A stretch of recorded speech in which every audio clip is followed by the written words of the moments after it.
Good afternoon and welcome to this MSD symposium. I was asked by my colleagues to speak in Romanian, so I want to have your opinion on this. I decided to ask the participants, and please tell me what to do with this.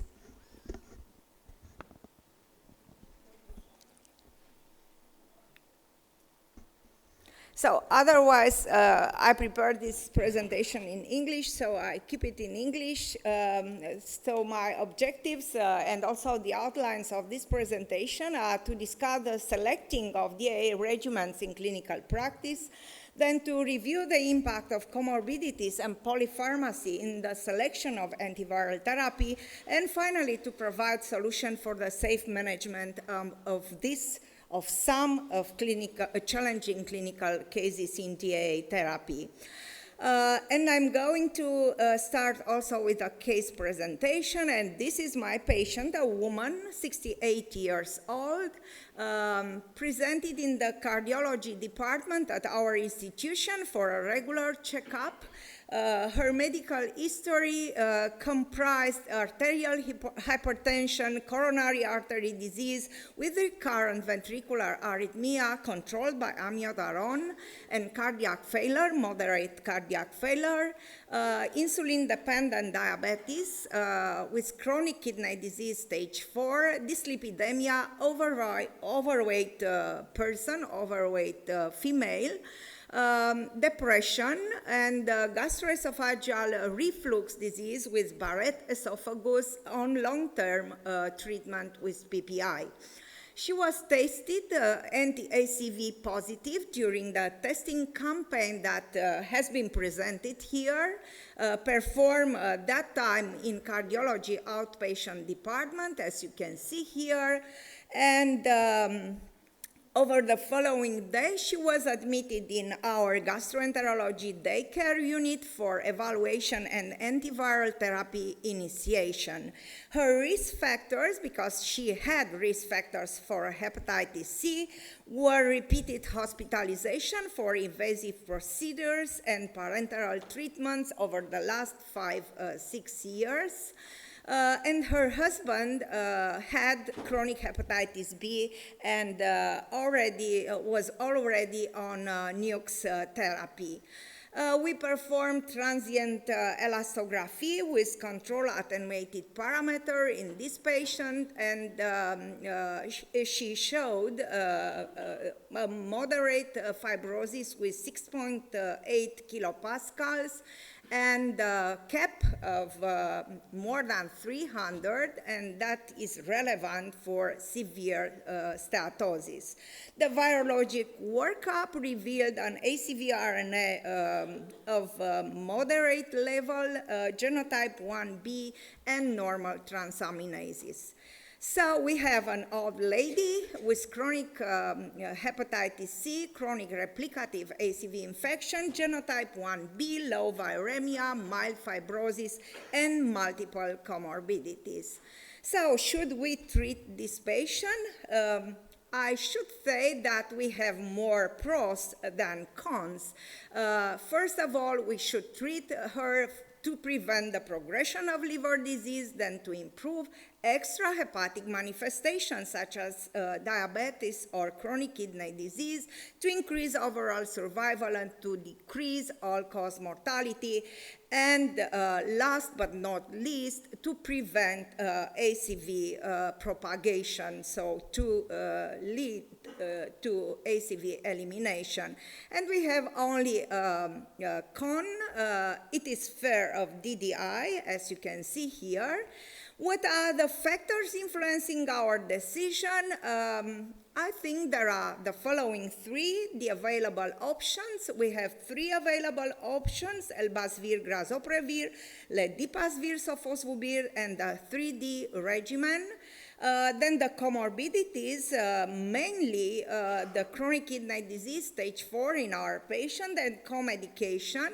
And we review with our patient the current medication and then check for DDI, and Our Lady has a quite long list, as you can see there, 15 drugs that he took currently: amiodarone, perindopril, amlodipine, simvastatin, metoclopramide, pantoprazole, and Gaviscon for esophageal reflux disease, alendronic acid, venlafaxine, bromazepam as sedative, and naproxen 2 to 4 times per week. So what co-medication makes a difference? I cannot show you, but I think that the most important are PPI and amiodarone, because otherwise we check for all the other drugs, and all of them have no important interaction which one or the other of the DAA regimens. So we look carefully to amiodarone and to PPI. As you can see here in this slide, for amiodarone, there is a strict contraindication to be administered together with ledipasvir, sofosbuvir, and 3D regimen. So we have to choose the remaining regimens, elbasvir, grazoprevir, and the same, I could say, for the administration of PPI. With regard to statins, actually, we from this moment we think about changing her currently simvastatin on pravastatin, which does not interact with the DAA regimen. So about the treatment initiation and the outcome of our patients, we remove the other two regimens from our list, and we choose elbasvir, grazoprevir. As you can see, we change the patient on pravastatin. We counsel our patient about diet, and we made also medically we made also recommendation for exercise, a medically advised exercise, and then we choose a regimen for 12-week elbasvir, grazoprevir under monthly gastroenterological and cardiological monitoring. Eventually, our patients achieved SVR, and at SVR 12, the transient elastography showed a decrease in the level of fibrosis, and also, due to the diet and exercise, probably a decrease in her steatosis. And 1 month after SVR 12, she even improved chronic kidney disease to stage 3 and decreased the insulin requirement for her diabetes. And at this point, I would like to speak in front of you about these 4 important points: how to select DAA therapy in clinical practice, considering all the factors influencing the decision. I will talk about comorbidities and polypharmacy, their drug-drug interaction, and their impact on selection of therapy and on SVR. And finally, I briefly touch the issue of chronic kidney disease in our ACV-infected patient and the benefit of ACV eradication. And I'll start with the first point. It is clearly stated that one size does not fit all our ACV patients. It is very clear that a medication or a DAA regimen can be good for one and bad for the other. And Our success in giving therapy to these patients depends a lot on host, disease, and virus-related factors, among them co-medication and comorbidities in our patient. Considering the patient perspective and also the doctor perspective, they are coincidence only at the top of this pyramid. Actually, also the doctors and the patients consider as the most important attributes of DAA therapy efficacy, safety, and tolerability. These are the top priorities that patients want most.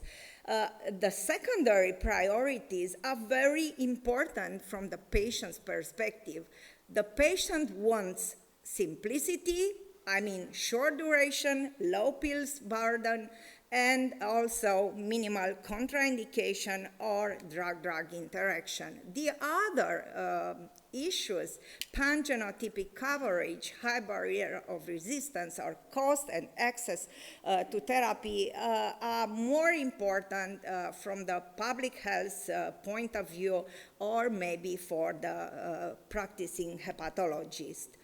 As you can see here in this study published recently in 2017, asking for patients' preference in a survey including 328 ACV patients from the US and Europe, you can see that the most important features preferred by our patients considering that DAA therapy a higher cure rate, so efficacy, shorter duration of treatment, lower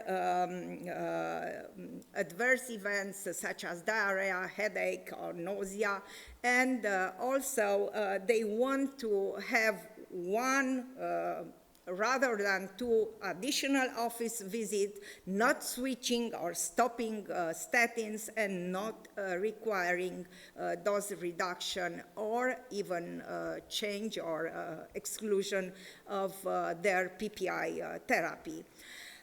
For the doctor's perspective, how to select the DAA regimen, there are 5 points important in my opinion: the genotype and the subgenotype, the prior treatment experience that patient had, the presence of cirrhosis, the potential drug-drug interaction, and the renal function. And I'm coming to the second point of discussion, the comorbidities and polypharmacy. This is a real clinical challenge in HCV therapy.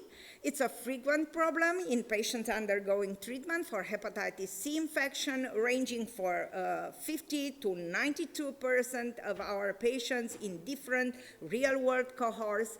It is associated, it is dedicated to associated manifestation of ACV infection. It is they are more frequent in women and increase with age after age of 50. And we have already an aging population, ACV population. As a consequence, more than 2/3 of our patients are taking regular outpatient medication.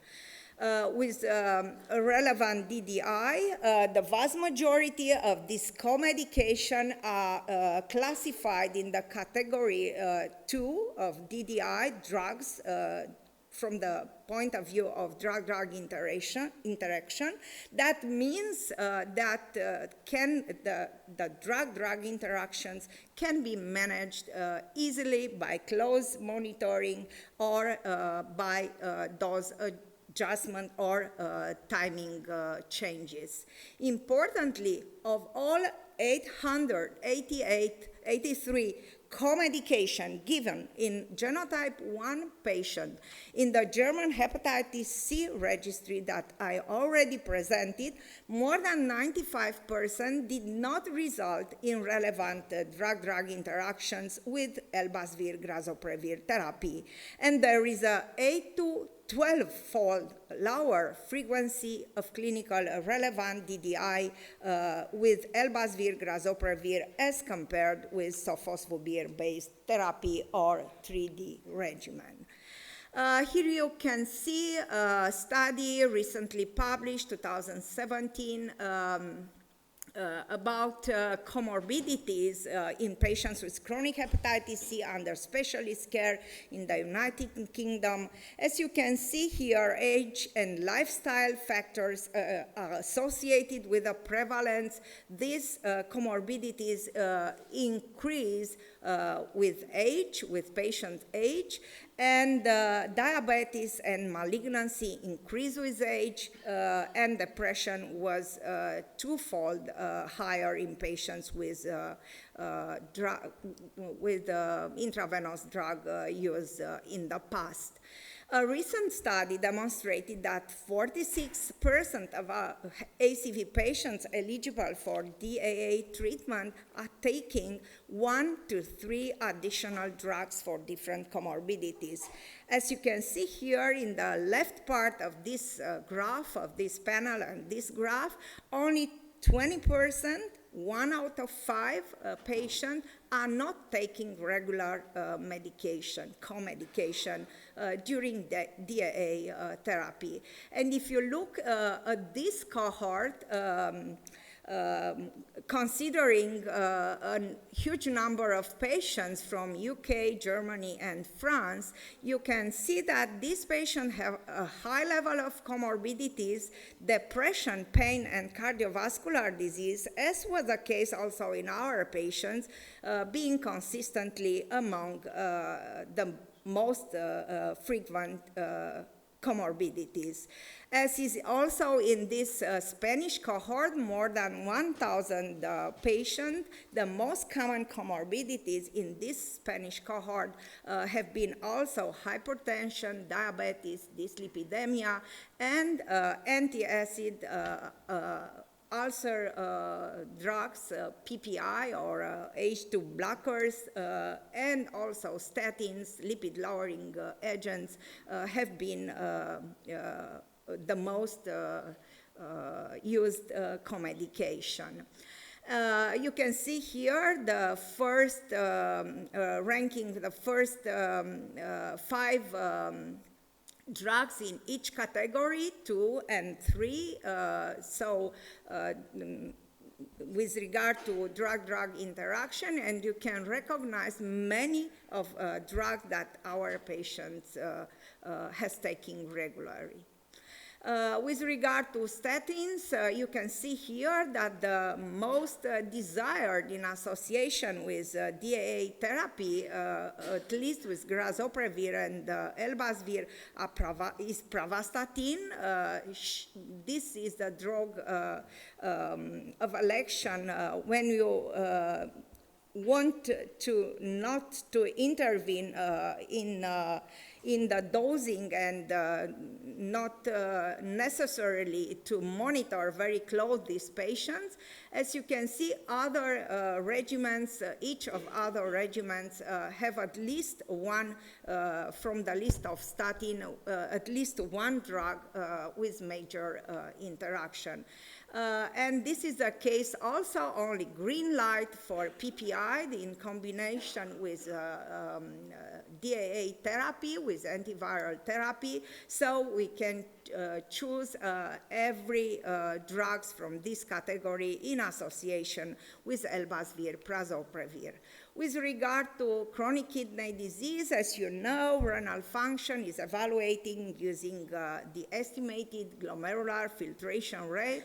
And you can see here our patient in this category with severe renal impairment with chronic kidney disease stage 4. And as you can see, these are the recommendation of all guidelines, but I claim here only the recommendation from the last EASL guideline. Patients infected with HCV genotype 1b, this was the case of our patients, and severe renal impairment are recommended to be treated with grazoprevir, elbasvir for 12 weeks or with 3D, ritonavir, paritaprevir, onbitazvir, and dasabuvir for 12 weeks. We select, and these are from the clinical trial, dedicated clinical trial, C-SURFER study. These are the sustained virological rates with elbasvir, grazoprevir in ACV genotype 1 infected patients with chronic kidney disease stage 4 and 5. And here is a cohort of real-world patients with chronic kidney disease also completing treatment with elbasvir, grazoprevir, showing, as you can see, very high rates of sustained virological response. So our selection for therapy was well motivated, were argued. Which are the benefits of ACV eradication? You already experienced this in your clinical practice.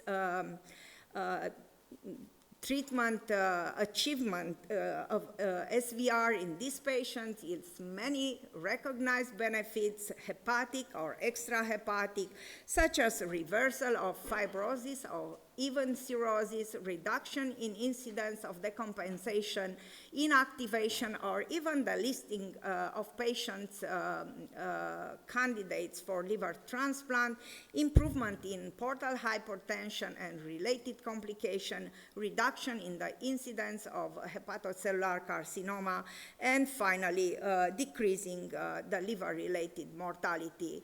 Also, the impact is huge on extrahepatic manifestations, such as decreased frequency and severity of extrahepatic manifestation, such as insulin resistance, diabetes, chronic kidney disease, and so on. Improve neurocognitive status, improve health-related quality of life and productivity, and finally, decrease all-cause mortality. And last but not least, ACV elimination, which is part of our mission in public health care. And I'm in front of my conclusion. Comorbidities and co-medication are frequent in patients undergoing treatment for hepatitis C and could be the main driver, as you have seen, in selected therapy in some patients. Zepatier, elbasvir, grazoprevir has no clinical significant drug-drug interaction with amiodarone, statins, and PPI, and should be selected for patients needing this co-medication, and can be a safe therapeutic option also for patients with severe chronic kidney disease. Thank you very much, and I'll give the podium to my colleague.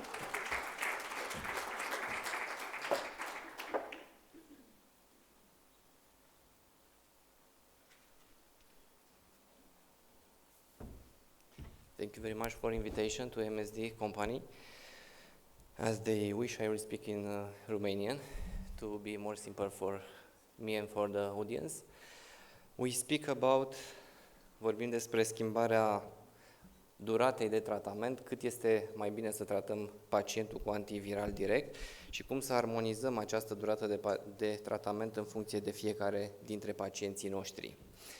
Și dacă vorbim de durată de tratament, ne uităm în primul rând la ghidul european și vedem în ghidul european că recomandările sunt pentru 12 și pentru 8 săptămâni. Uitându-ne un pic în urmă, în istorie, și interferonul deja a devenit acum istorie, eram foarte constrânși la tratamentele cu interferon atunci când începeam să tratăm un pacient despre cum răspunde, care este dinamica virusului pe perioada tratamentului, care sunt coinfecțiile, cum este interleuchina B28.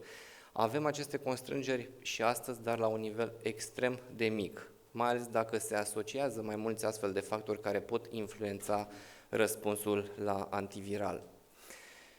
Și e foarte interesant această imagine. Astăzi avem eficiență, siguranță, tolerabilitate foarte bună. La oricare regim terapeutic l-am alege, orice durată de tratament am alege. Totuși, ceea ce vrem să facem, vrem să dăm un tratament foarte specific fiecărui pacient și astfel trebuie să ținem cont și de ceilalți factori pe care nu îi vedem mereu, factorii de sub apă în această imagine. Factori care țin de gazdă și în special nivelul de fibroză, de comedicație, indicele de masă corporală, apartenența etnică a pacientului, comorbidități, așa cum am văzut mai devreme, durata tratamentului despre care voi vorbi în continuare, dar și factori legați de virus, și anume încărcătura virală, genotipul, mai ales subtipul și prezența mutațiilor care duc la rezistență la tratament. Și pentru că am zis de fibroză și a fost pe primul pas pusă fibroza, e foarte asemănătoră cu această imagine. Dacă cei care sunt în fața ecranului, sigur vor vedea niște cercuri mișcătoare. Cei care sunt în partea dreaptă sau stângă a sălii văd o imagine fixă.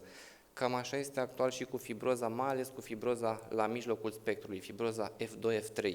Și cei care au participat ieri la workshop-ul de fibroză au văzut că erau mai mulți expozanți, cu mai multe aparate, erau 6-7, nu știu exact câți.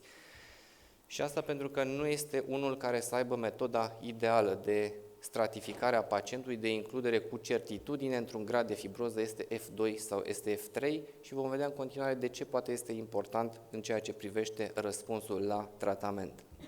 Aici este o meta-analiză importantă asupra metodelor serologice de evaluare a fibrozei și ca și testele imagistice, ele concordă sau sunt în relație de 1 la 1, mai ales spre marginile spectrului, adică spre fibroza mică, F0, F1 sau spre F4. Acolo concordă și putem fi siguri că metoda atât serologică cât și imagistică ne relevă exact stadiul fibrozei.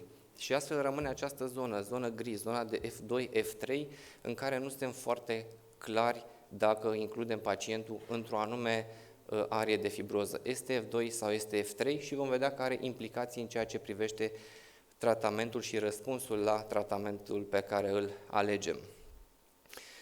Inițial, când au apărut antiviralele directe, companiile au ales o perioadă de tratament convenabilă. Convenabilă în ceea ce privește răspunsul la tratament, adică să avem un SVR, un răspuns virusologic cât mai mare. Și această durată a fost cam de 3 luni. Dar primele tratamente și actualele costau foarte mult, 40, 50, 60 de mii de euro. Și evident că au apărut voci care au spus, dar n-am putea da mai puțin tratament, pentru că orice reducere cu o săptămână, 2, 3, chiar o lună, scade tratamentul pacientului cu zeci de mii de euro. Și aceasta este o meta-analiză cu studiile publicate până în 2015 asupra duratelor mai scurte de tratament.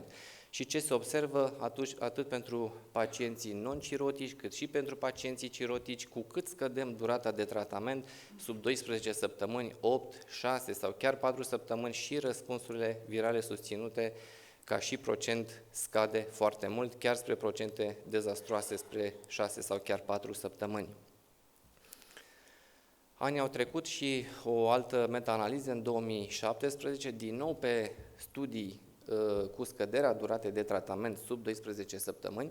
De ce alte studii? Pentru că au apărut și alte antivirale care puteau fi asociate cu regimurile cu sofosbuvir.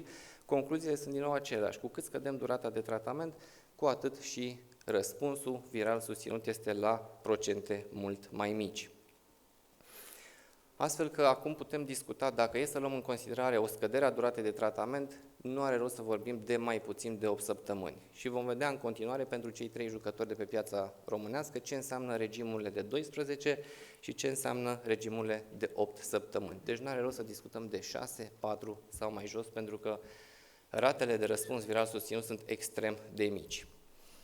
Produsul companiei AbbVie și în acest sens este elocvent acest studiu pe 166 de pacienți peste 18 ani, genotip 1B, un studiu de referință, tratați timp de 8 săptămâni cu produsul respectiv. Și vedem, în primul rând, ce s-a inclus în acest studiu: rapoarte aproximativ egale femei-bărbați, albi, deci superpozabile peste populația din România, cu viremii la marea majoritate a pacienților mici sub 6 milioane de unități. În ceea ce privește stadiul fibrozei, majoritatea pacienților incluși cu fibroză F0 până la F2, puțin, doar 9% dintre pacienți cu fibroză F3.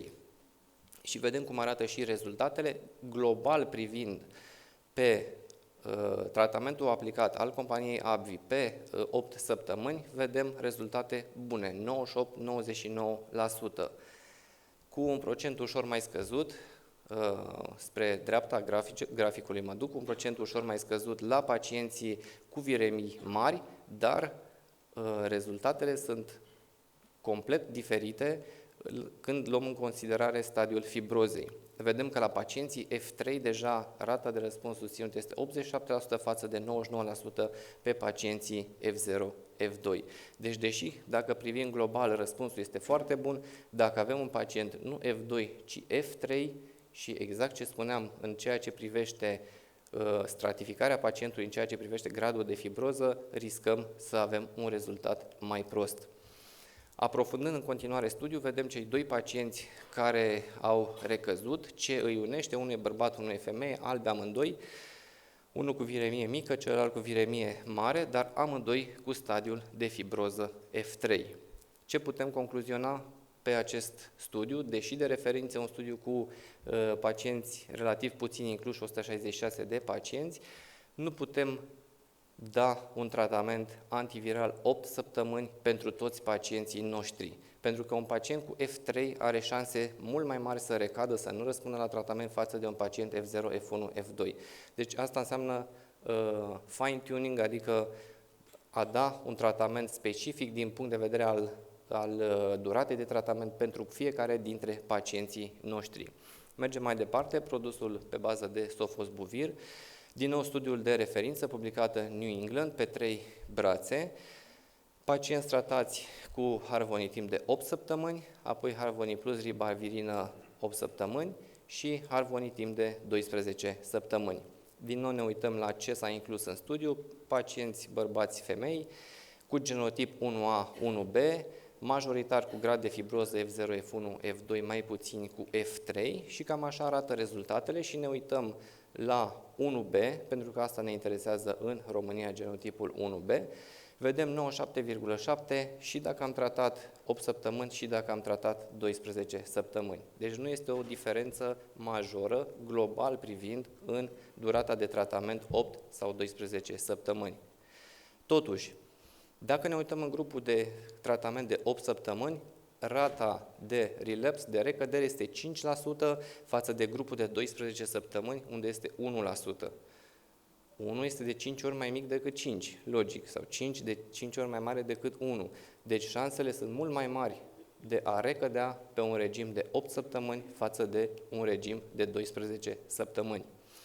Și haideți să vedem în continuare de ce ar depinde în continuare rata de răspuns viral susținut la o valoare mai mică, depinde de viremie, viremia mare sau viremia mică și vorbesc în cazul tratamentului cu sofosbuvir timp de 8 săptămâni, de profilul genetic al pacientului, de sexul pacientului, șansă mai mare de recădere a pacientului mascul față de femeie.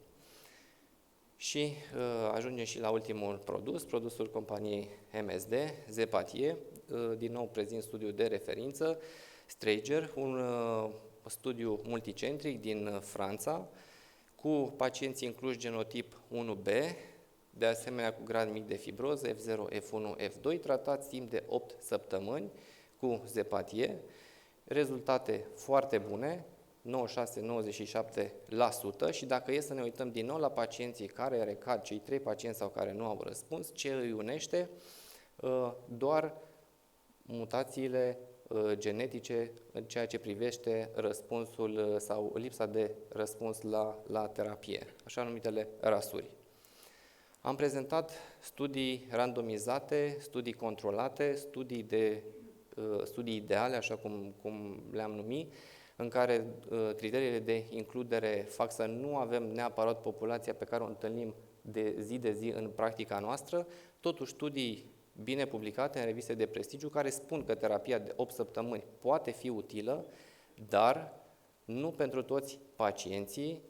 Trebuie să avem grijă foarte clar la toți factorii ce e situație în apă pe icebergul respectiv atunci când hotărâm să alegem o terapie de 8 săptămâni, pentru că riscul de recădere sau de non-răspuns este mult mai mare și în plus avem grijă de stadiul de fibroză, pentru că metodele actuale nu sunt extrem de clare în ceea ce privește fibroza F2, F3, deși stratificăm clar fibroza F0, F1 sau fibroza F4. Mulțumesc!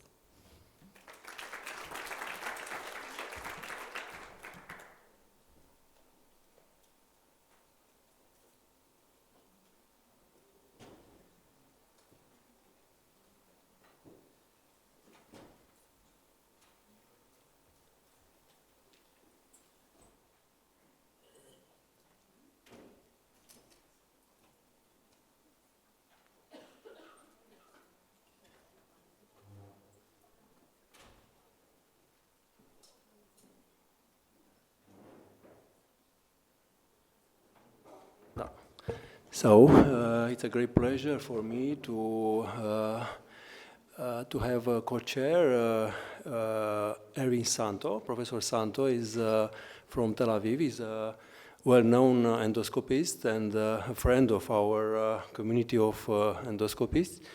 And this session is the first session dedicated to endoscopy in hepatology, and I hope will be another sessions in the future. We organize this session together with Erwin, and the first presentation will be about bleeding risk in cirrhotic patients. The conference will be given by Răzvan Jacob. Răzvan is not only a researcher, hepatologist, but also a clever endoscopist. Răzvan, please. Good afternoon. Thank you very much for this nice introduction. So I will try to talk in the following minutes about bleeding risk in cirrhotic patient who needs endoscopy and how to manage it. Quite challenging title. What I plan to do, I plan to speak about some issues about coagulopathy in liver cirrhosis, about clinically significant portal hypertension, how to assess the risk of variceal bleeding, some issues about primary and secondary prophylaxis of variceal bleeding, portal vein thrombosis, and just a few issues about anticoagulant treatment in the setting of liver cirrhosis. So what about coagulopathy in liver cirrhosis? Is it really understood by us? We used to use ENR in the acute setting to assess the degree of coagulopathy in patients with liver cirrhosis or acute liver failure. It's a commonly accepted paradigm that an increased hemorrhagic event occurs when you have an elevated INR. In fact, there are a lot of contributors to the bleeding tendencies like sepsis, like the hepatorenal syndrome, like hypotension and endothelial dysfunction. And actually, rebalancing does occur in the vast majority of chronic liver disease patients. The most of them achieve a hemostatic equilibrium. So prophylactic transfusion may expose the patient to increased risk of adverse events, and we should not do them always. Actually, non-septic, compensated, or decompensated cirrhotics, they live in a balanced homeostatic state, or even a prothrombotic state, due to systemic inflammation that is associated with liver dysfunction. We have to keep in mind that liver cirrhosis is a chronic consumption state that already decreases the low levels of factors on both sides of the clotting spectrum. So risk of thrombotic events even might exceed that of hemorrhagic events. Now, recent guidelines state that transfusion is indicated in order to achieve a goal of INR below 1.5 for a moderate to significant bleeding risk procedure and below 2 for low risk procedure. Now we have to keep in mind what are the risks of bleeding when we do different endoscopic procedures. There are low risk procedures like diagnostic endoscopy, biliary pancreatic stent placement without sphincterotomy, ERCP without sphincterotomy, EUS without FNA, capsule endoscopy doesn't have any bleeding risk at all. And there are also high risk procedures like polypectomy, EMR, biliary sphincterotomy, peg placement, EUS with FNA, and of course variceal bleeding has the highest risk of all of those. Now, we don't need to do all these procedures in cirrhotic patients. Of course, we will not do EMR in a severely decompensated cirrhotic patients. But with regard to varicose band ligations, this is very, very frequently done. Now, there are alternatives for laboratory evaluation of coagulopathy, and this, the thromboelastography is recommended to be done. It's done by our colleagues in the anesthesiology department. This is a viscoelastic hemostatic assay that measures the global viscoelastic properties of the whole blood clot formation. It shows actually the interactions of platelets with coagulation cascade, like aggregation, clot strengthening, fibrin cross-linking, fibrinolysis. And it does not necessarily correlate with blood tests like ENR or APTT or platelet count. Now, the anesthesiologists have a very nice way of knowing what to do, how to interpret the thromboelastography. They have this glass test in interpreting the thromboelastography. What are the management options for coagulopathy in the setting of cirrhosis? We use fresh frozen plasma to correct mild elevations of PT and INR, but we have to keep in mind that we only achieve correction to baseline values in 0.8% of patients, and up to 16% of patients achieve 50% corrections. We administer vitamin K, but the clinical benefit of this approach may not be predictable, as the absorption of vitamin K is variable and is dependent on bile production. There is insufficient evidence to support the prophylactic blood transfusion to optimize INA always. Prophylactic transfusion of cryoprecipitate has also been associated with an increased risk of thrombotic events in end-stage liver disease. And of course, the administering of factor 7 might be considered if the fresh frozen plasma or vitamin K has not corrected the coagulopathy. So what to keep in mind? In liver cirrhosis, INR and PT may be best used to provide the practitioner with information about synthetic function of the liver, but not to assess the hemorrhagic risk. There's evidence supporting a watchful waiting approach to transfusion of platelets and fresh frozen plasma. So the bedside assessment of patient's actual hemorrhagic risk is very important. And in an acute critical setting, there is elevated risk of adverse outcome that may be associated with adverse thrombotic rather than commonly feared catastrophic hemorrhagic events. So we have to keep in mind of those facts. Now, with regard to bleeding risk in cirrhotic patients, of course, our goal is to control the bleeding risk. We can do that by controlling the portal hypertension by pharmacological means, and we can do endoscopic treatment of varices. We can do TIPS, we can do BRTO. As you all know, the best way to measure, to evaluate the GI bleeding risk is to do HVPG. The mild portal hypertension is associated with HVPG between 5 and 10 millimeter mercury. Critical significant portal hypertension, so the presence of variceal esophageal varices, is HVPG over 10. Variceal bleeding risk when we have HVPG over 12, and high risk of death following upper digestive bleeding when we have HVPG over 16 millimeter mercury. Now, measuring the HVPG is very good, but it's not standard of care because it's invasive, requires adequate expertise, also relatively expensive. And we have good non-invasive surrogate markers to achieve all those tasks. Now, just a few words about the variceal esophageal varices. As we know, they occur in 50% of cirrhotic patients. The development of esophageal varices in compensated cirrhosis occurs with an incidence of 7 to 8% per year. And of course, there are predictors of unfavorable evolution of variceal upper gastrointestinal bleeding, like the presence of bacterial infections, or when HVPG is over 20, obesity, chronic alcohol abuse. Now, the occurrence of digestive bleeding occurs in more than 60% in 1 and 2 years. And as I said, we had good non-invasive methods to diagnose clinically significant portal hypertension. We have the clinical examination, we have hemogram which tells us the level of thrombocyte, we have abdominal ultrasound that gives imaging evidence of morphological abnormalities that are associated with cirrhosis and portal hypertension. And of course, we can assess liver stiffness by fibroscan, which is very good in discriminated patients with or without clinically significant portal hypertension. Now, liver stiffness over 20-25 kilopascal in FibroScan predicts clinically significant portal hypertension. Over 21 predicts decompensation of liver cirrhosis. Now, we have this Pavino recommendation to use liver stiffness below 20 kilopascal and platelet over 150,000 in order not to subject the patient to screening endoscopy because the chance of having varices is very low. We have also scores that can be calculated. Also, spleen stiffness is very useful to evaluate. Over 54 kilopascal predicts liver decompensation, and also all the other methods like shear wave elastography and magnetic resonance elastography. There are ongoing studies about that in prediction for clinically significant portal hypertension. We have studies, literature reviews, meta-analysis that have taken into account all the published data with regard to diagnosis of varices. Diagnosis of varices needing treatment. There are a lot of cutoffs that have been proposed for liver stiffness and also for spleen stiffness.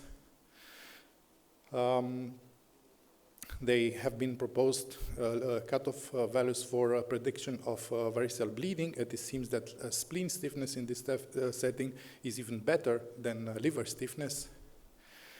And of course, we have limitations of implementing the Baveno 6 recommendations because liver stiffness measurement may show day-to-day variations, may not be technically feasible to do FibroScan because of obesity, for example, if you don't have the XL probe. You need an experienced operator, so access to transient elastography is limited in some settings. There are also studies that have evaluated liver and spleen elastography using the supersonic device. There are scores that can be calculated using the liver and spleen stiffness data in order to evaluate the severity and the risk of bleeding in esophageal varices. Now, risk assessment for esophageal varices in this study has been assessed by ARFI, and there's also a good prediction model that can predict the bleeding risk, and also in patients with high bleeding risk, there is sort of stratification according to this model. Now, about patient monitoring, of course, patients with compensated liver cirrhosis and no esophageal varices at screening endoscopy, the ASLD guideline recommends to repeat endoscopy at 2 to 3 years, according to presence or absence of persistent liver injury like alcohol or lack of viral eradication or obesity. Patients with small esophageal varices have to repeat endoscopy every 1 or 2 years. Patients with compensated liver cirrhosis and no esophageal varices, they have to repeat endoscopy in case of hepatic decompensation, and at this point there's no recommendation for routine monitoring of HVPG, also by the ASLD guideline. As we know, primary prophylaxis of variceal bleeding is indicated in all the patients with medium-large esophageal varices, patients with small esophageal varices but presence of red spots, and of course patients with decompensated liver cirrhosis and even small esophageal varices. Primary prophylaxis in patients with medium-large esophageal varices can be achieved, as we all know, by traditional non-selective beta blockers like propranolol, nadolol. We can use carvedilol or endoscopic band ligation, and the choice of treatment depends on patient characteristics and, of course, of center experience. The combined therapy, non-selective beta blocker plus band ligation, is not currently recommended. And, of course, TIPS is not recommended for primary prophylaxis of variceal bleeding. These are the beta blockers that we all know, the dosages, the therapy goal, and how we have to follow up the patient. With regard to non-selective beta blocker treatment in decompensated liver cirrhosis, these are the Baveno 6 recommendations. So the safety and efficacy of non-selective beta blockers in the patients with decompensated cirrhosis and refractory ascites or SPP is definitely debatable. We have to monitor closely the adverse reactions and to reevaluate the indication in these cases. In case of renal dysfunction or arterial hypotension, non-selective beta blocker treatment should be closely monitored and the indication should be reevaluated. And in case we decide to stop the non-selective beta blockers, then we have to do band ligation. Secondary prophylaxis, of course, first choice would be a non-selective beta blocker plus esophageal band ligation. In this setting, we have to keep in mind that carvedilol is not recommended for secondary prophylaxis according to current guidelines. We can associate the nitrate to beta blocker, but then we end up having additional adverse reactions. and the treatment of choice for recurrent varicose bleeding despite non-selective beta blocker treatment and bind ligation definitely is TIPS. And non-selective beta blockers, as I said, should be stopped or the dosage reduced if we have a blood pressure below 90, if we have hyponatremia or acute kidney injury. And you should restart non-selective beta blockers after these parameters are corrected or after a precipitating factor like SBP has been treated. And we should use also progressively increased dosages. Now, just a few words about the management of portal vein thrombosis. These are the recommendations of Baveno 6 guideline. We should screen for portal vein thrombosis in patients that are listed for liver transplantation, and we should do that regularly, each 6 months. Portal vein thrombosis, we have to keep in mind that portal vein thrombosis in HCC setting is not necessarily malignant, so it needs further assessment by case situation. And anticoagulant treatment is taken into consideration in patients with main trunk portal vein thrombosis or progressive portal vein thrombosis that are listed for liver transplantation. And there are no recommendations with regard to anticoagulant therapy in patients that are not listed for liver transplantation. Of course, it's not contraindicated, but there are not indications made. We can use low molecular weight heparin or oral anticoagulants that are equally effective in the treatment of portal vein thrombosis in cirrhotic patients. About patients that are cirrhotic and they require anticoagulation because of preventing the risk of stroke for atrial fibrillation. This is a nice meta-analysis that has included almost 20,000 patients in this setting, and the meta-analysis has concluded that the anticoagulation definitely reduced the risk of stroke. So it's recommended. It doesn't increase the risk of bleeding. And also, the direct oral anticoagulants seem to have a lower risk of bleeding comparing traditional warfarin. The same conclusion with this study. There's not a definite increased risk of bleeding, and new anticoagulants have definitely a better safety profile. And in the end, just a few words about the expert consensus about management of bleeding in patients with oral anticoagulants. This is the cardiology consensus. It's clearly stated that we have to carefully evaluate the patient to see if the bleeding occurs or not at the critical site, what's the hemodynamic state of the patient, if we have a hemodynamic instability or not.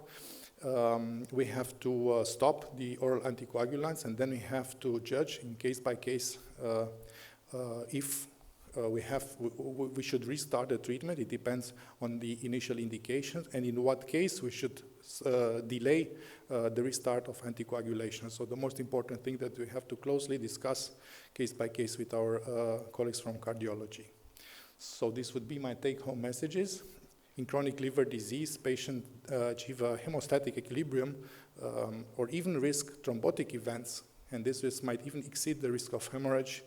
There are evidence supporting this watchful waiting approach and not to indicate transfusion of platelets and fresh frozen plasma in every case. Always we have to take into account the bleeding risk of endoscopic procedure and maybe avoid doing endoscopic procedure if this is not really indicated as high risk and there's no benefit for the patient to do it.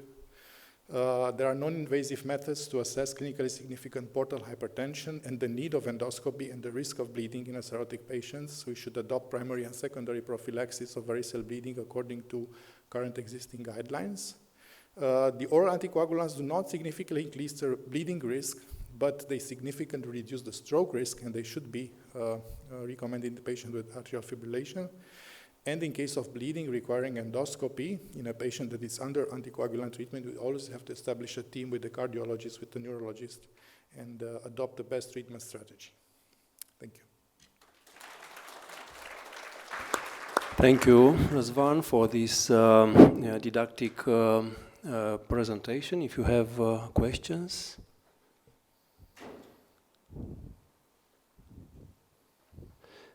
So, new anticoagulants are better or are safer for these procedures, or what do you think? So you mean if you are doing a high-risk procedure, yes, if you should stop or not? Yes. Yeah, probably you should stop the anticoagulant. It depends on the risk of For the procedure. Yes, new anticoagulants. It's very, very new anticoagulants. Yeah, I don't know if there's data about that. But I think they behave in promoting risk, Okay. just like warfarin. They do not increase the risk of bleeding in a cirrhotic patient, but if you want to do a procedure that involves a risk of bleeding, then you have to judge according to the procedure. Yes. So, thank you very much again. The next presentation will be about endoscopy for gastric variceal bleeding. Professor Vito Cincinnati from Münster, Germany. He's an experienced endoscopist for this type of bleeding and also a well-known hepatologist. Please. Thank you very much, dear Chairman, dear colleagues.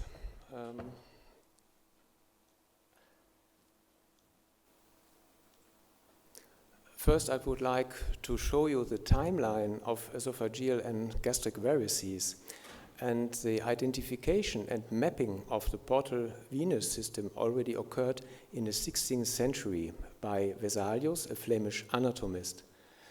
The description of the first bleeding from portal hypertensive gastropathy was done by Morgagni, an Italian anatomist in the 18th century. And in the beginning of the 20th century, Stadelmann, a German physician, first described gastric varices. And in 1989, Professor Zyrin introduced his classification of gastric varices, which is nowadays widely adopted worldwide in clinical practice. This cartoon shows you collateral venous shunts in portal hypertension, and you can see that the gastric varices obtain their blood from the splenic vein through the left gastric veins, marked in red, through the posterior gastric veins and through the short gastric veins. And the gastric varices then drain their blood into the left renal vein. Gastric varices are less frequent than esophageal varices, and the bleeding from gastric varices accounts for approximately 20% of overall variceal bleeding. And there's a distinction between primary and secondary gastric varices. The latter arise after eradication of esophageal varices. Zyrin's classification divides the varices into four types. There are the gastroesophageal varices type 1, which are simply the continuation of esophageal varices into the lesser gastric curvature. Then the type 2 varices are esophageal and fundal varices in continuity within the greater gastric curvature. And then isolated gastric varices are fundal varices in the absence of esophageal varices. And isolated gastric varices type 2 are gastric varices outside the cardiofundal region or varices in the first part of the duodenum. The bleeding risk of gastric varices is inversely correlated to their relative frequency. And the highest bleeding risk have the isolated gastric varices type 1, which are the less frequent as compared to the GOV type 1. These pictures show you examples of gastric varices, and you see a large GOV type 2 with red color signs and an ulcer after glue injection in figure A. In figure B shows you a large GOV type 1, and figure C shows you a large isolated gastric varice in the fundus with a cherry red spot, and figure D shows you a large GOV with a hematocystic spot. The mechanism of variceal rupture is defined by Frank-modified Laplace law, and the wall tension is equal to the transmural pressure times the radius divided through the wall thickness.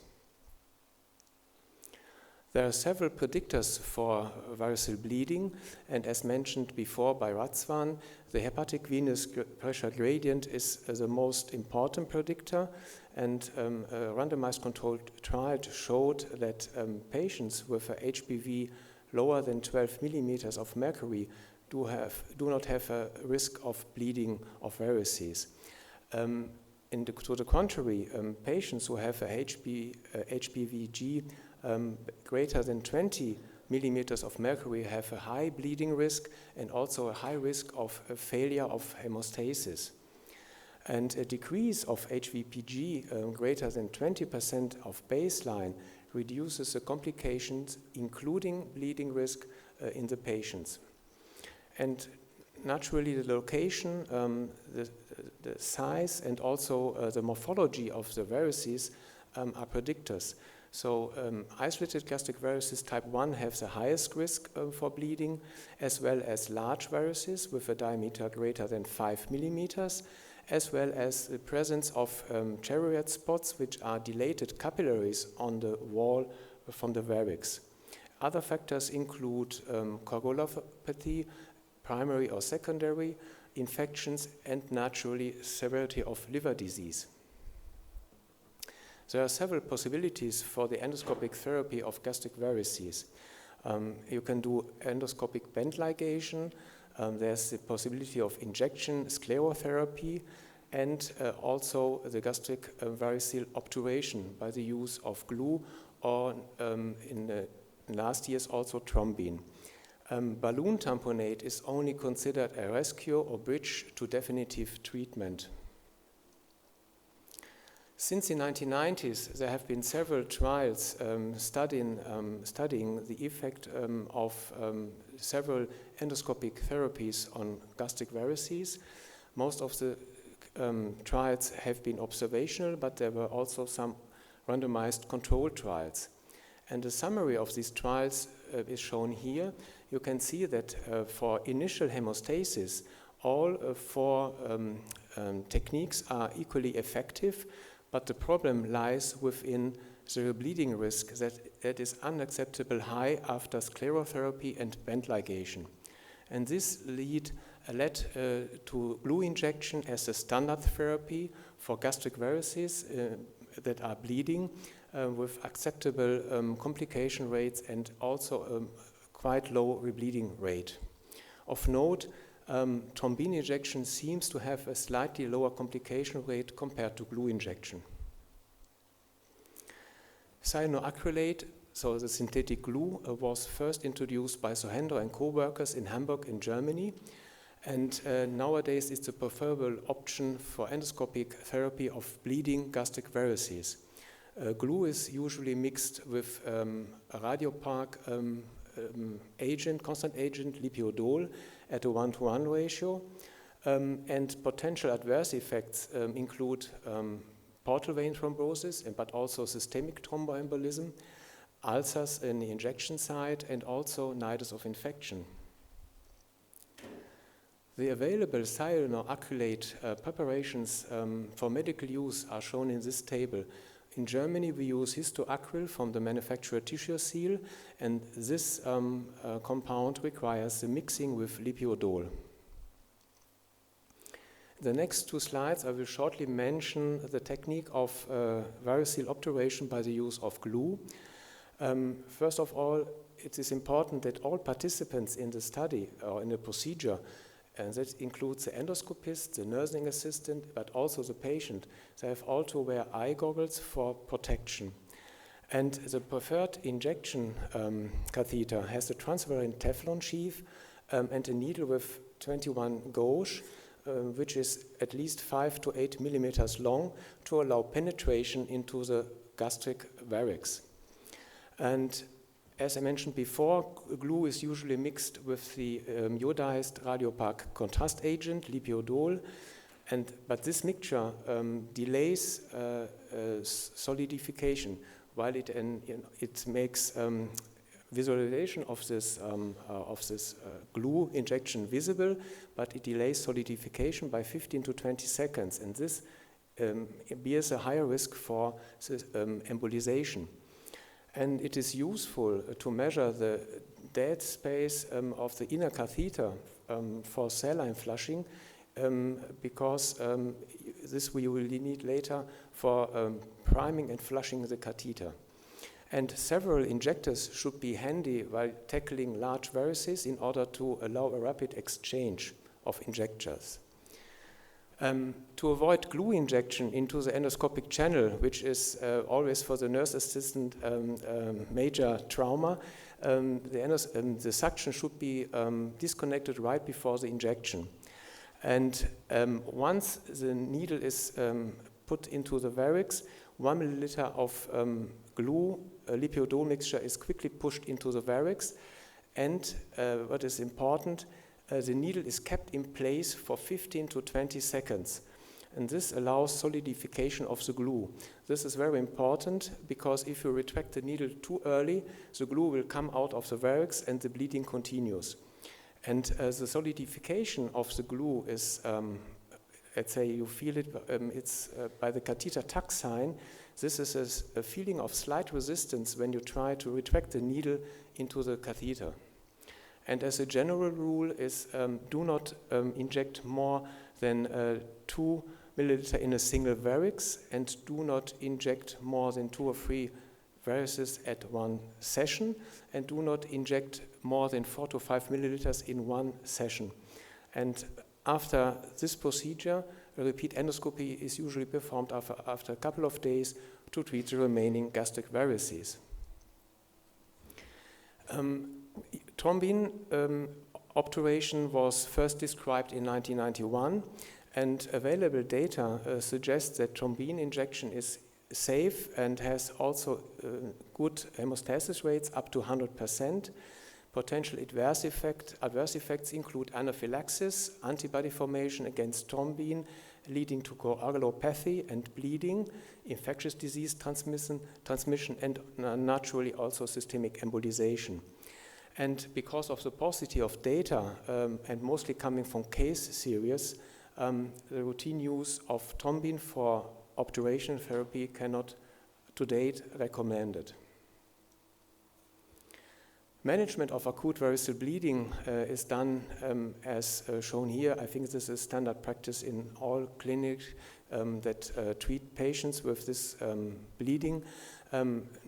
The patient receives ABC measures, resuscitation, receives terlipressin as a drug, antibiotic prophylaxis, and once by endoscopy you confirm the bleeding from gastric varices, you perform the glue injection. This will lead to bleeding stop or hemostasis in most of the cases. It is important that you keep in mind that these patients have a high risk of rebleeding, and so these patients should be strongly considered for early TIPS or ballon-occluded retrograde or antegrade transvenous obliteration. A minority of patients will have further bleeding, and in these patients, according to the EASL guidelines, TIPS rescue procedure or BRTO, BATO is recommended. In my personal view, and I think this is also other hepatologists have the same impression, rescue TIPS in these patients maybe is not the preferred option. Better is to perform a ballon occlusion because you will avoid the liver shunting. According to Baveno 6, primary bleeding prophylaxis of gastric varices is primarily done with non-selective beta blockers. And there's one single controlled trial that suggested that a glue injection may be more effective than beta blockers in preventing bleeding in these patients. However, further studies are needed to evaluate the risk and benefit ratio of using glue for primary bleeding prophylaxis of gastric varices. Secondary bleeding prophylaxis is all another game. In this case, it has been shown in a randomized controlled trial that repeated glue injection is superior to beta blockers in providing bleeding prophylaxis, and the addition of a beta blocker to glue injection does not improve further the outcome. And the eradication of secondary gastric varices is only recommended after a wait time of 6 months, because these are the varices that arise after eradication of esophageal varices, and these have a high rate of spontaneous regression. TIPS procedure is more effective in providing secondary bleeding prophylaxis, and therefore all patients who have bled should be considered for TIPS procedure, or alternatively for BRTO or BATO procedure. Thank you very much. Thank you. If you have questions or comments. Just one question, Vito. You mentioned that you use band ligation for gastric varices? No, these are the techniques that are available. And they were studied, and for the initial hemostasis, band ligation works also, but the problem is, since the varices have usually a large volume, the band goes away from, and then the bleeding starts again. So the initial hemostasis works fine, but they have a high rebleeding rate, and this is the reason why it has not been, at least in Germany, it doesn't become a standard. Absolutely. Yeah. Yes, please.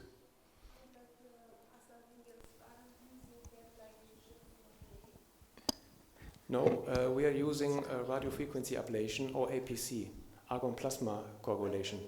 So what was the question? We didn't. Can you? What we use for GAVE syndrome. Oh. Yeah. There are some studies which show that for GAVE syndrome, band ligation is better than argon plasma. Are you aware of this? And there's also studies showing that radiofrequency ablation is better than ligation. Yeah. So about these questions, we have a lot of band ligation for a special form of GAVE, hypertrophic, and I think it's better comparative with argon plasma coagulation. In Romania, is not available radiofrequency therapy. Yeah, it's the same method as the Barrett's generator that you use also for Barrett metaplasia in esophagus.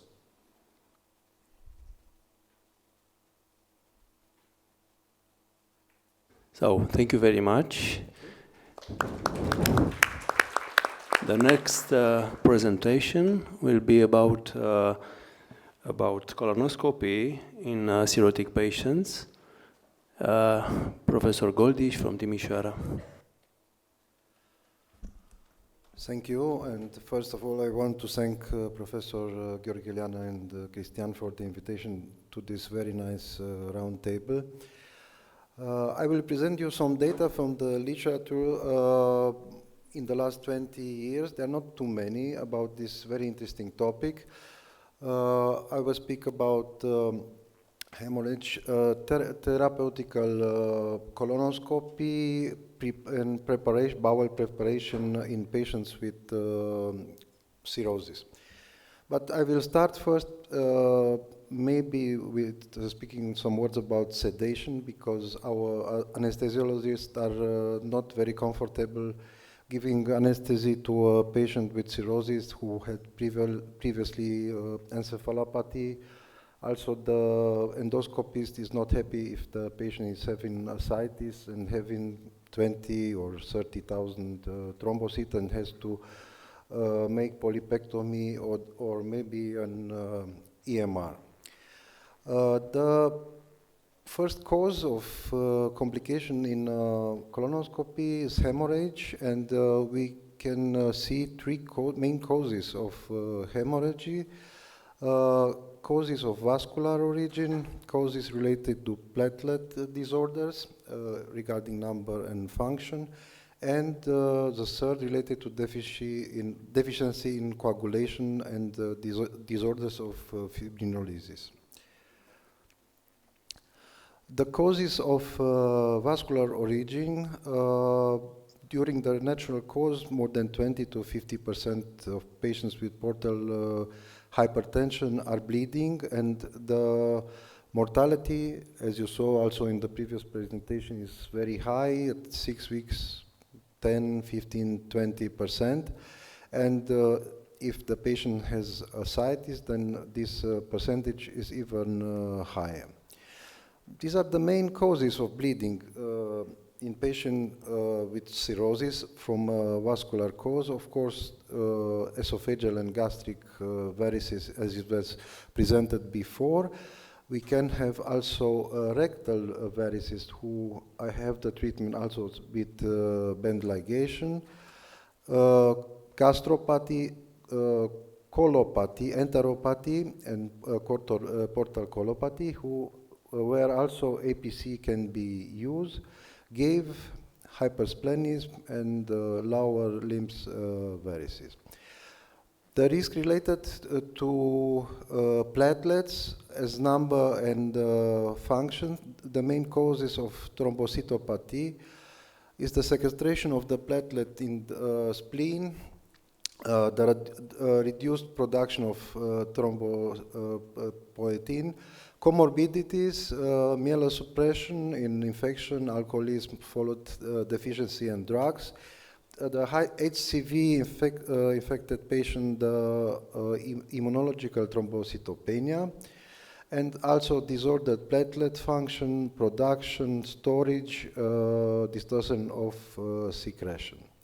And the third case is coagulation disruption. Except the von Willebrand factors, we know that all the other coagulation factors are synthesized in the liver. And of course, when we have additional infection or spontaneous bacterial peritonitis or shock, there is increased consumption of these coagulation factors and big coagulation disturbances. The deficiency of coagulation factors are mainly in vitamin K, the factors 7 and 5, fibrinolysis disorders, reduced production of plasminogen, of thrombocytokine activated fibrinolysis inhibitor factors, and of course all this went to congestive coagulopathy and problems with coagulation. The problem before surgery or endoscopic therapy like polypectomy, ERCP, mucosectomy or ESD, when we have this problem, what should we think? It's the problem number of thrombocyte, and you see here from Baveno 6 less than 50,000. What we can do, platelets transfusion and administration of non-protein thrombopoietin receptor agonists like L-thrombopag. When thrombopin time exceeds 20 seconds, then freshly frozen plasma should be administered, and alternative treatment involves withdrawal from certain procedures like polypectomy, EMR, ESD, unless the patient is prepared for transplantation, because we have big problems, can have big problems with big massive hemorrhage. In these patients, we don't have always to think that after 50 years they should underwent a colonoscopy. Now here, study comparing bowel preparation, because it seems in patients with cirrhosis who have less good preparation. This is a retrospective study comparing 330 patients from which 1/3 were cirrhotic, and it was shown in this study that cirrhotic patient had significantly worse bowel preparation as the non-cirrhotic, and even if the both batches were matched after age, sex, and concomitant diabetes mellitus.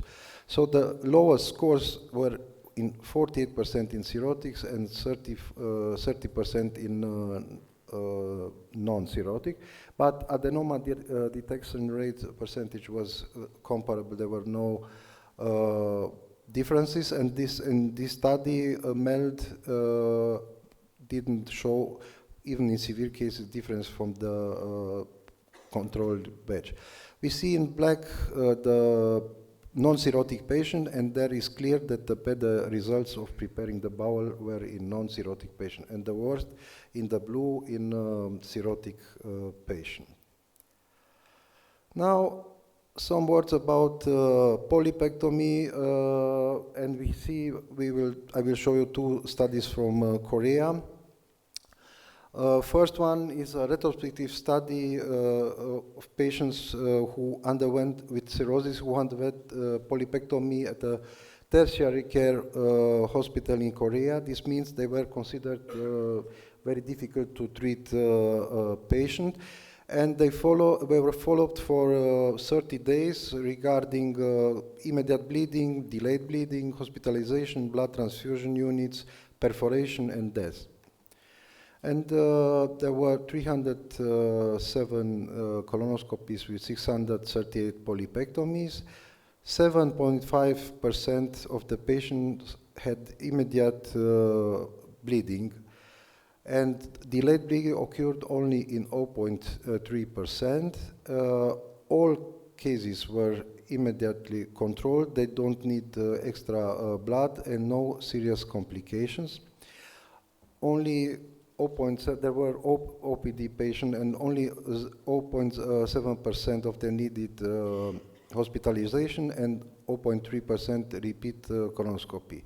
So no cases of perforation, no blood transfusion, and death. And the predictive factors for bleeding here were lower platelet count, higher ENR, presence of ascites, and presence of esophageal varices. A positive factor against bleeding is use of electrocautery.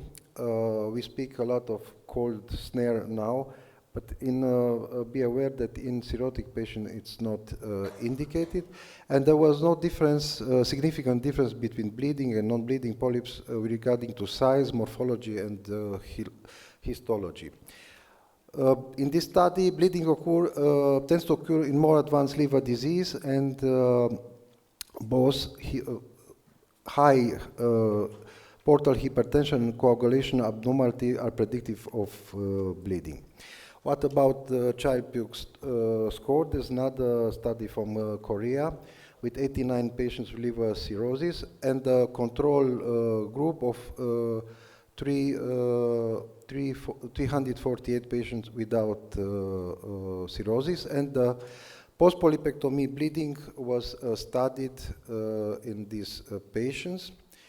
We see here the cirrhotic patients divided by child-puke score, and the incidence of immediate polypectomy bleeding significantly increased in patients with child-puke class B or C compared to class A or the control group without cirrhosis. And another risk of immediate post-polypectomy bleeding in this multivariate analysis was polyp size and pedunculated polyps. But endoscopists should be cautious also about performing, of course, colonoscopy polypectomy in patients with child-puke class B and C. Some take-home messages. Endoscopy in cirrhosis should not be performed routinely, just in cases with clear indication. Patients with decompensated liver cirrhosis had a high risk of polypectomy bleeding after colonoscopy polypectomy. The presence of cirrhosis impairs bowel preparation at screening colonoscopy more than in not cirrhotic patients. And despite low coagulation factors in these patients with cirrhosis, hemostasis disorders can be corrected for a good and safe polypectomy. Thank you. Thank you, Adrian, for this very clear presentation. If you have questions.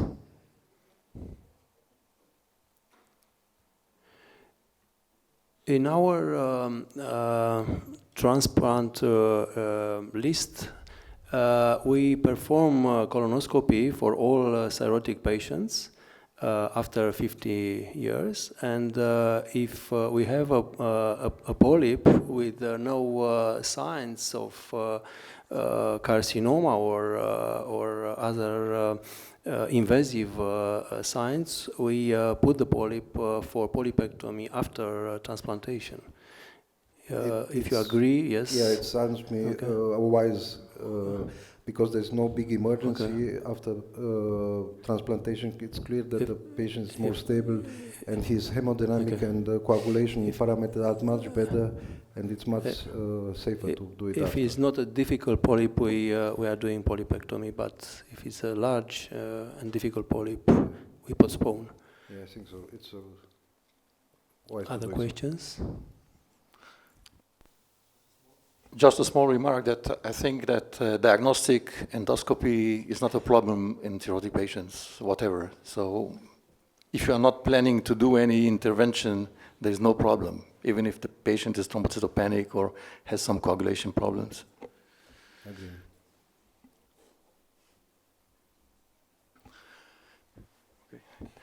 It's a special pleasure to present my co-chairman, Professor Christian Gheorghe, who will tell us how to safely practice ERCP in a cirrhotic patient.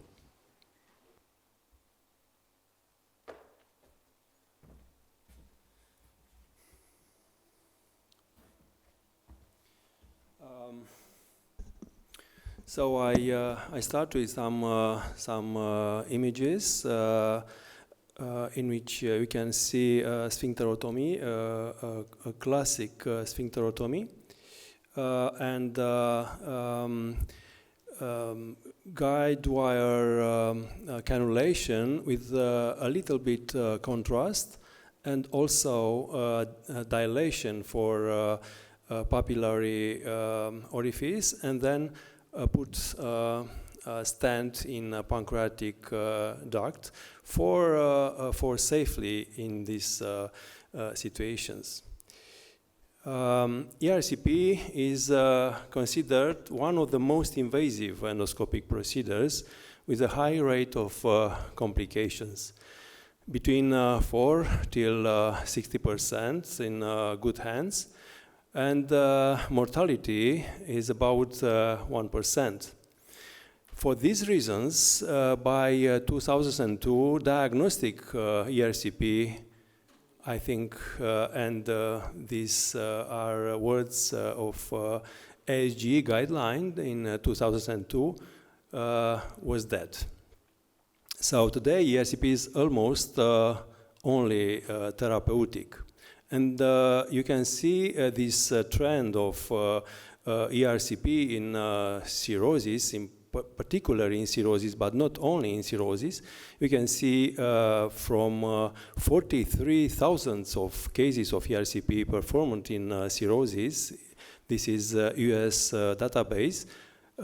Almost all are therapeutic procedures. A small minority is diagnostic. Primary indications for ERCP in cirrhosis, decompensated or compensated cirrhosis, are also from these 43,000 of patients: choledocholithiasis, biliary strictures, and cholangitis. And also from our small studies, a multicentric study published many years ago in 2006, also choledocholithiasis, biliary strictures, cholangitis were the first indications. In general population, ERCP complications are pancreatitis, post-ERCP pancreatitis, stent migration, and hemorrhage. But these complications are in general population, because a recently published meta-analysis about ERCP-related adverse events in cirrhosis show us that post-ERCP, pancreatitis, hemorrhage, cholangitis, and perforations are the most observed complications. Overall complications rate for patients with cirrhosis versus non-cirrhosis after ERCP are higher in cirrhosis, with pool ratio more than 1. And hemorrhage and post-ERCP pancreatitis are statistically significant for patients with cirrhosis versus non-cirrhosis after ERCP. You can see in this meta-analysis study. There are some general considerations for ERCP in patients with cirrhosis, and you can see this slide about coagulopathy, thrombocytopenia, ascites, and sedation. We will discuss in detail in other slides about these factors. Hemorrhage rate for patients with cirrhosis versus non-cirrhosis after sphincterotomy was higher, with pool odd ratio more than 2, like you see. And patients with child-pugh class C have higher rates of ERCP-related hemorrhage, about 35%, as compared to class A, 0%, and class B, about 16%. But how to avoid bleeding regarding access in common bile ducts? You have to look to coagulopathy, and Răzvan told us about INR, about thrombocytopenia, and how to manage these situations. Consider blood transfusions, platelet transfusion, and sphincterotomy instead, balloon dilation instead of sphincterotomy in some cases. So for these indications, especially in child C patients, endoscopic sphincterotomy was compared with papillary balloon dilation. And you can see that hemorrhage was lower in this class of patients after balloon dilation. This is a classic ERCP with sphincterotomy in child A PAH patient with stone extractions. And this is a balloon dilation instead of sphincterotomy. Please double click on the image. Dublu click, vă rog, pentru imaginea. After balloon dilation, we put a balloon in the common bile duct, and this is followed by extractions of sludge and micro stones, and then we put prosthesis for protection this biliary duct.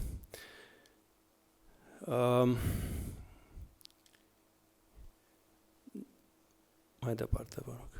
For choledocholitis and biliary anastomotic stenosis after liver transplantation, this is one of our patients with a stricture in the left side, and then we see the stricture by ERCP, and then we are doing a sphincterotomy, extraction of biliary stone, and then put a prosthesis. Treatment of post-ERCP bleeding, there are different methods for treatment, like balloon compression, injection therapy, or stent. And sometimes in severe bleeding is necessary embolization or surgery. And you can see a simple method, balloon compression for bleeding after ERCP with endoscopic sphincterotomy, or a stent for bleeding after ERCP with sphincterotomy, a plastic stent in the left side of the slide, or preferably metal stent, covered or partial cover metal stent. But how to avoid the post-ERCP pancreatitis? From this meta-analysis, you can see that post-ERCP pancreatitis are prevalent. Odd ratio is more than 1. And there are some methods to decrease the risk of post-ERCP pancreatitis. So rectal anti-inflammatory steroids before or immediately after the ERCP. During evaluation of the pancreatic duct, limit cannulation time and the number of injections and avoid pancreatic acinarization. Apply electrocautery current cautiously. Probably endocut is better. In high-risk patients, put a pancreatic stent after ERCP. Guide wire catheterization versus injection can be considered, and aggressive hydration with lactative ringer solutions after or more better before the ERCP is better. Is good for preventive this pancreatitis. So wire guide cannulation of the papilla. The purpose of this maneuver is to avoid pancreatic injection, but a gentle and limited injection can provide a roadmap of the intraampullary segment.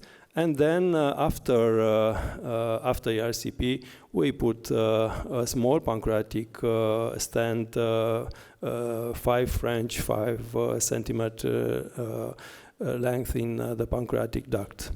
What about sedation for cirrhotic patients? For patients with ascites, with tensor ascites, distended and tender abdomen, we are doing pre-RCP paracentesis and put the patient left lateral or supine position for sedation.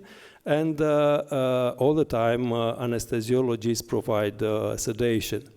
And what sedation we will give? This is a comparative study between midazolam versus propofol sedation regarding number connection test. And the conclusion is that propofol improve induction, improve sedation efficacy, improve recovery, improve psychometric recovery, and no exacerbation of encephalopathy.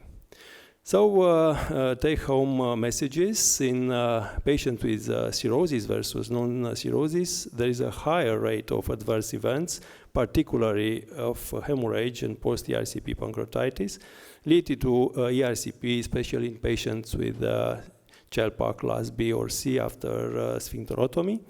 Despite the increased adverse event rates, ERCP remains the least invasive therapeutic approach for appropriate indications in pancreatobiliary diseases for patients with cirrhosis. And risk-benefit assessments should be performed in cirrhotic patients prior to ERCP. Thank you very much. Thank you, Christy, for this nice review. Any questions, remarks? Yes, please. Microphone, please. For this very nice and clear presentation, a short comment. In my opinion, incidence of choledocholitis in cirrhotic patients is higher as in general population, but less symptomatic. Yes. Due to hypertension or I saw recently review article, and the frequency is about 50% in class C cirrhosis. But in asymptomatic, we leave the patients. And totally agreed about propofol. Okay. Other questions? So now it's my pleasure to invite Professor Santo to give us a talk about endosonography in hepatology. It's a very new and interesting subject. Thank you, Christy. Thank you very much, Liana and Christy, for this kind invitation.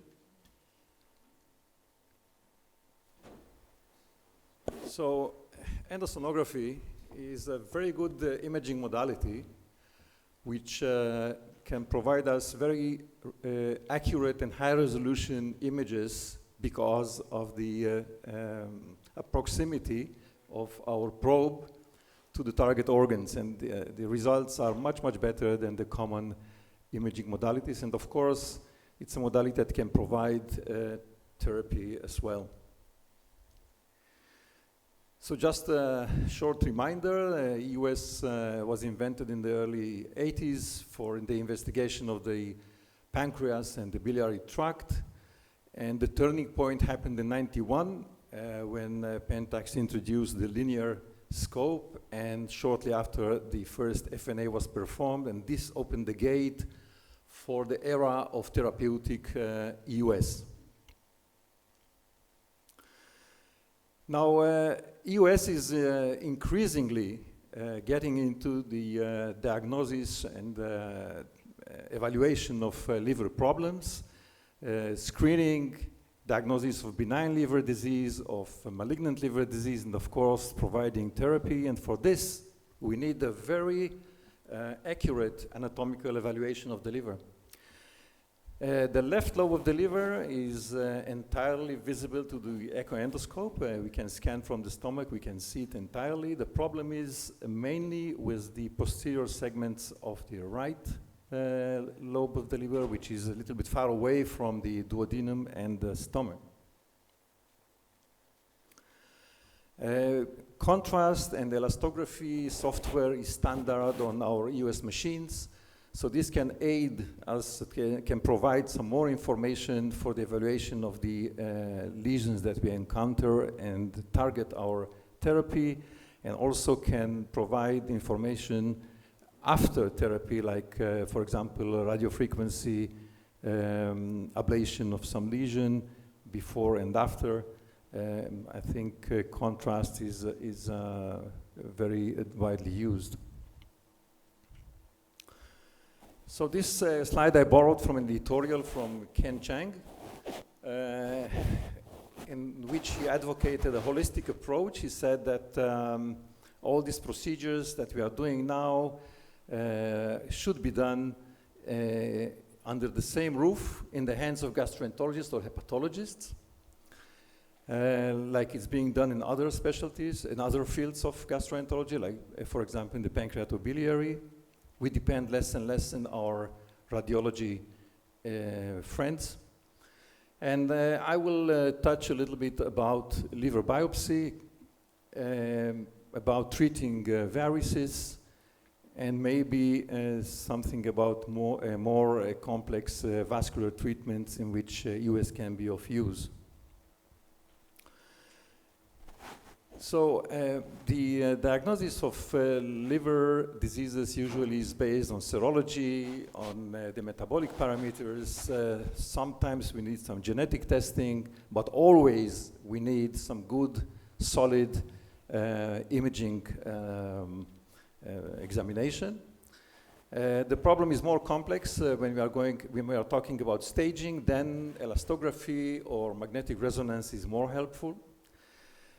But we have to remember that the gold standard for diagnosis, staging, and prognosis is the liver biopsy. And the liver biopsy is practiced percutaneously, transjugular, or surgically.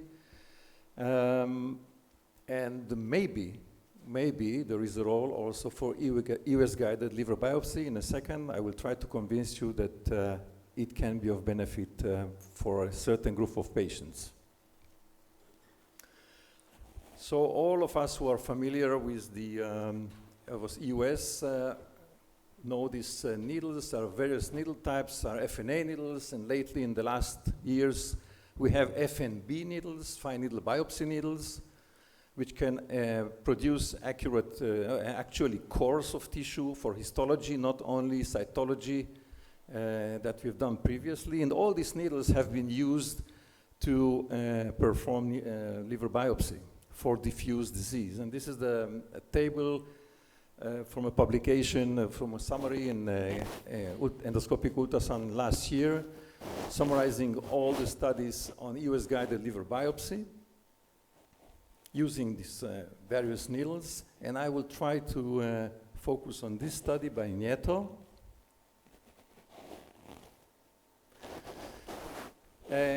Actually, they used a special needle. It's the, if you go back for a second, it's, how does this work? It doesn't? Okay, but it's less important.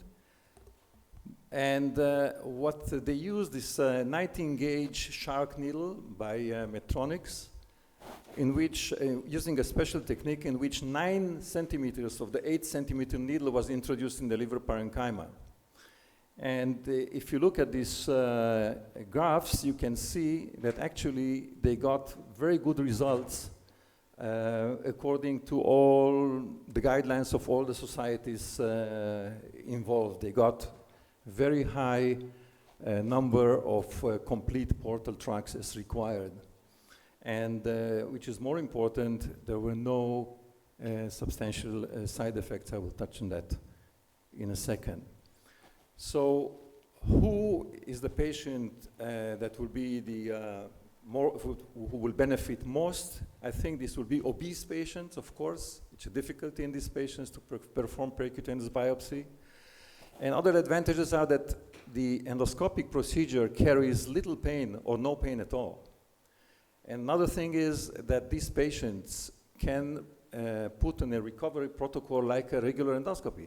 So we don't need to put them on the left side for several hours to compress the puncture site. We can discharge them like a regular endoscopy. And if you look at the whole group of patients published in all the publications, there were only 2 serious complications, 2 bleedings treated conservatively, and there was no mortality. You could argue that this is a small number. You might be right, but it seems to be very safe, and the diagnostic yield is very high. So definitely, I think there is a point to consider US-guided liver biopsy for patients.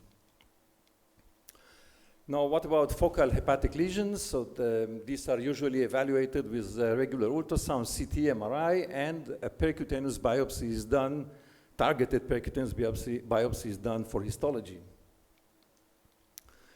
And this is also a publication which summarizes all the data from the literature on the topic.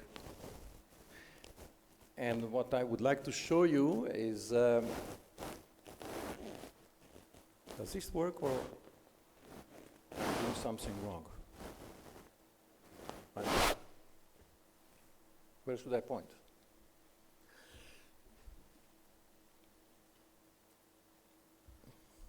So we go back, okay, in a second, okay.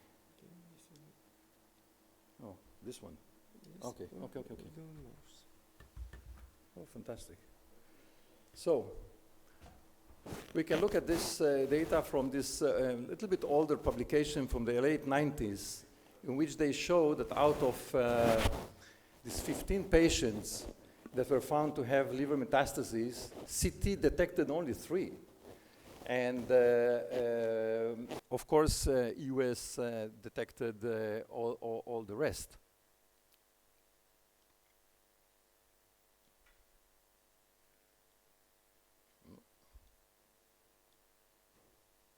Something doesn't work here. Okay. Okay. And also, the EUS has detected an additional number of patients in patients who had CT and changed the management in most of the patients. We'll go further down. Sorry. to this study.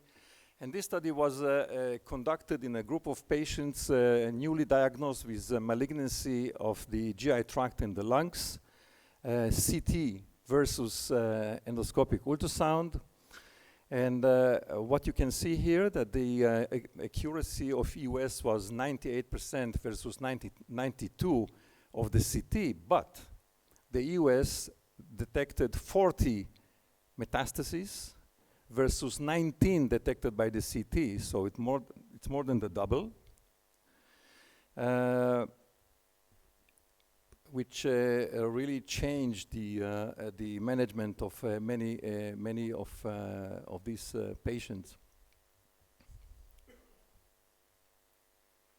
So certainly, if you look at a lesion like this, which could be something around 5 millimeters or even less, these lesions are quite often missed by the regular imaging modalities, but very well demonstrated in the US. And as you can see, we can target them with biopsy with no problem. So if I summarize the literature on this topic, I can tell you that EUS is much more sensitive than CT for small lesions. Look, small lesions are defined at less than 2 centimeters, which is sometimes you're amazed how such a big lesion, 1 centimeter or more than 1 centimeter, was not seen by any of the imaging modalities. EUS may detect additional lesions in a patient with a known hepatic mass. And there is a publication, at least one, that suggested criteria to distinguish between benign and malignant lesions based on US criteria. I think we are not there yet. Still, the gold standard will be a biopsy in these cases.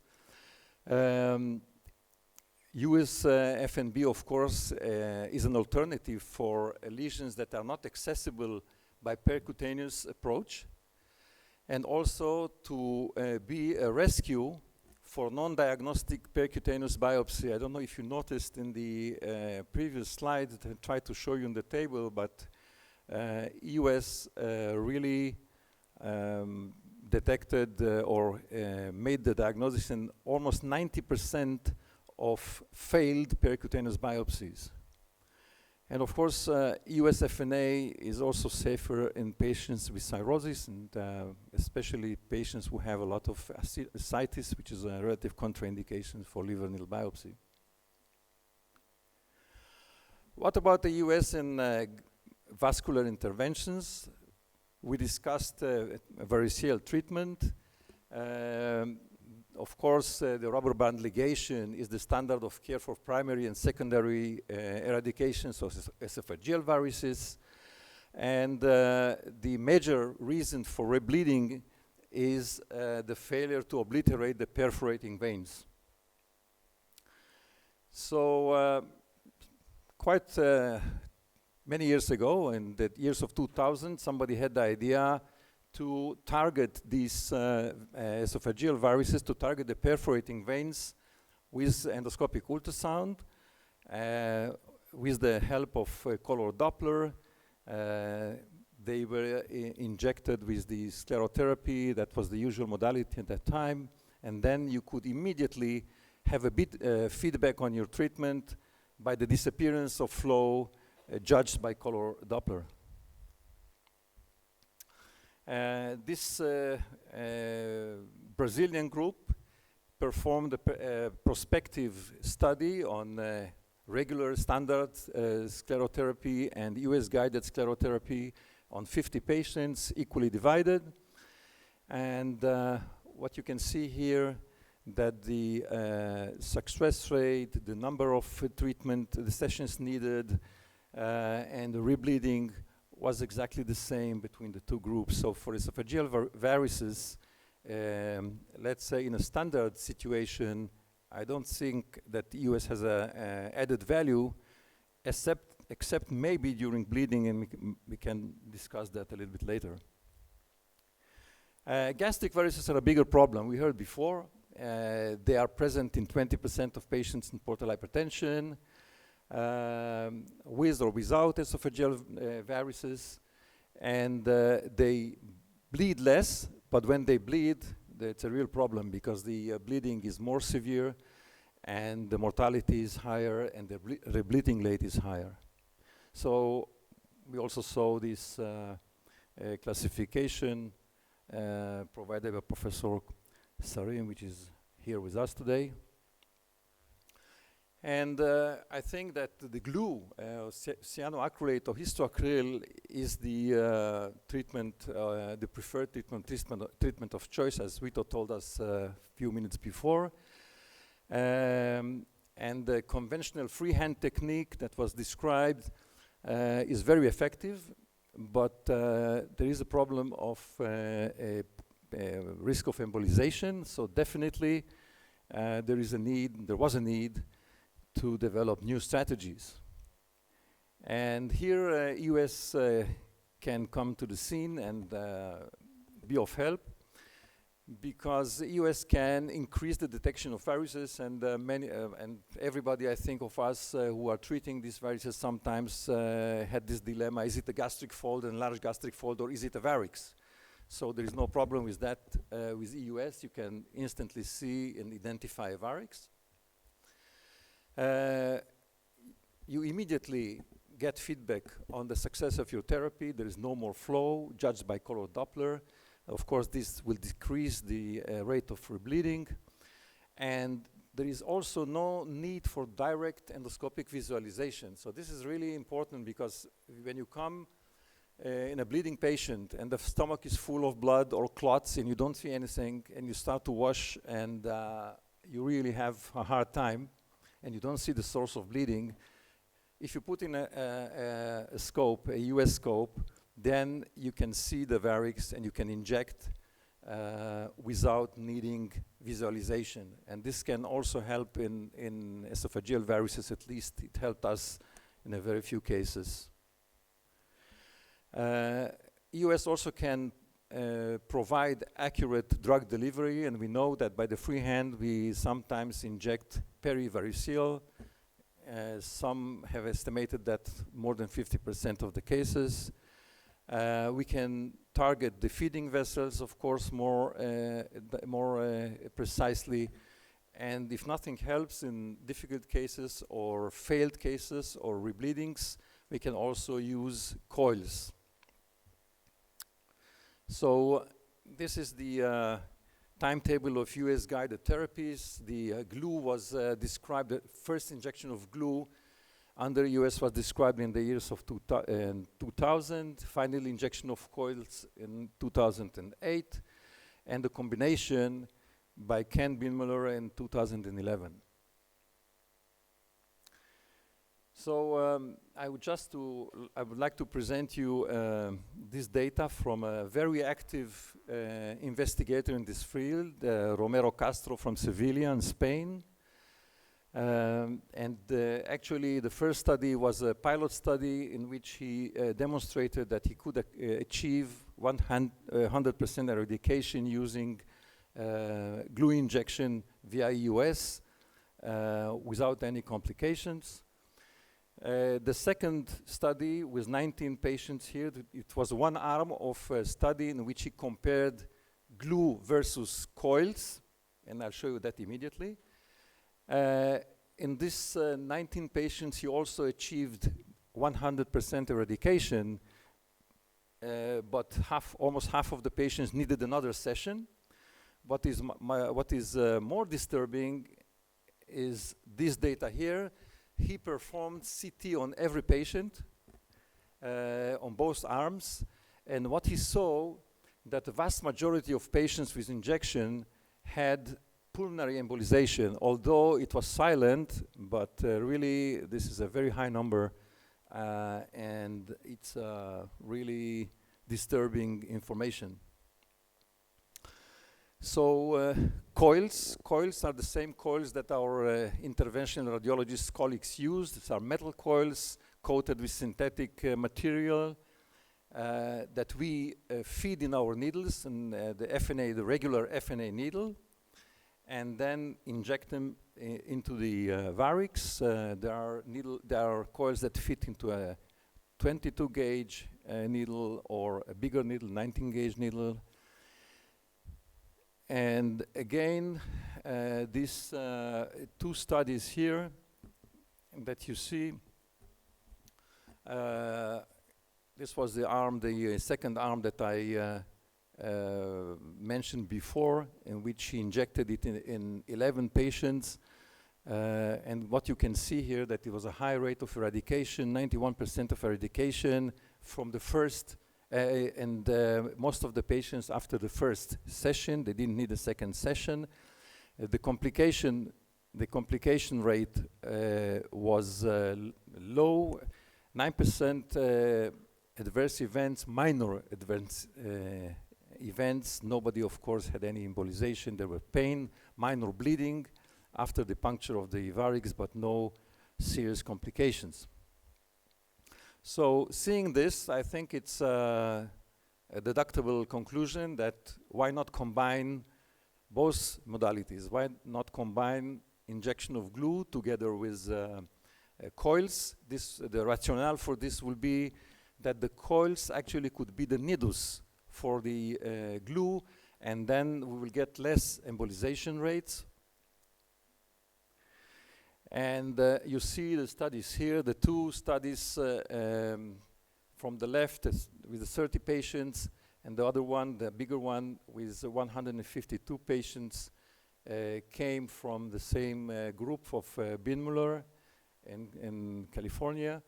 And what you can see here, that there is a very high eradication rate in these patients with the combination, and of the main point was that there was only one case of embolization in this group of patients.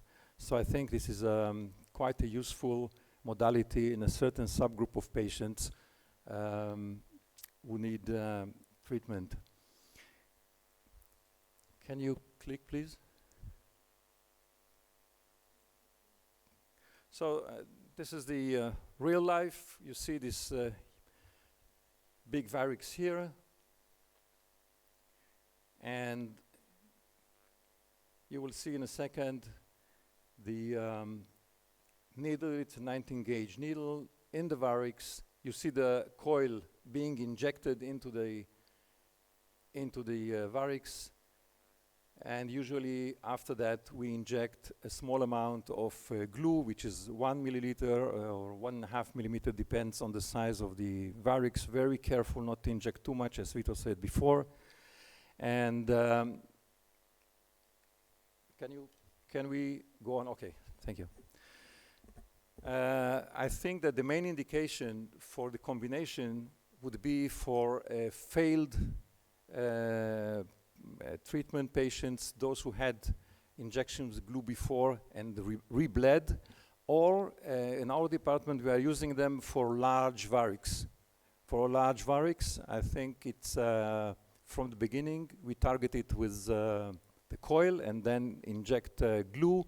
That will reduce the amount of the glue and also reduce the danger of embolization. We were very careful of that. We had 2 fatalities by glue injection in 2 patients, and the procedure was done by one of the most experienced endoscopists in our group, and we couldn't understand why it happened. So we are very, very careful with this procedure.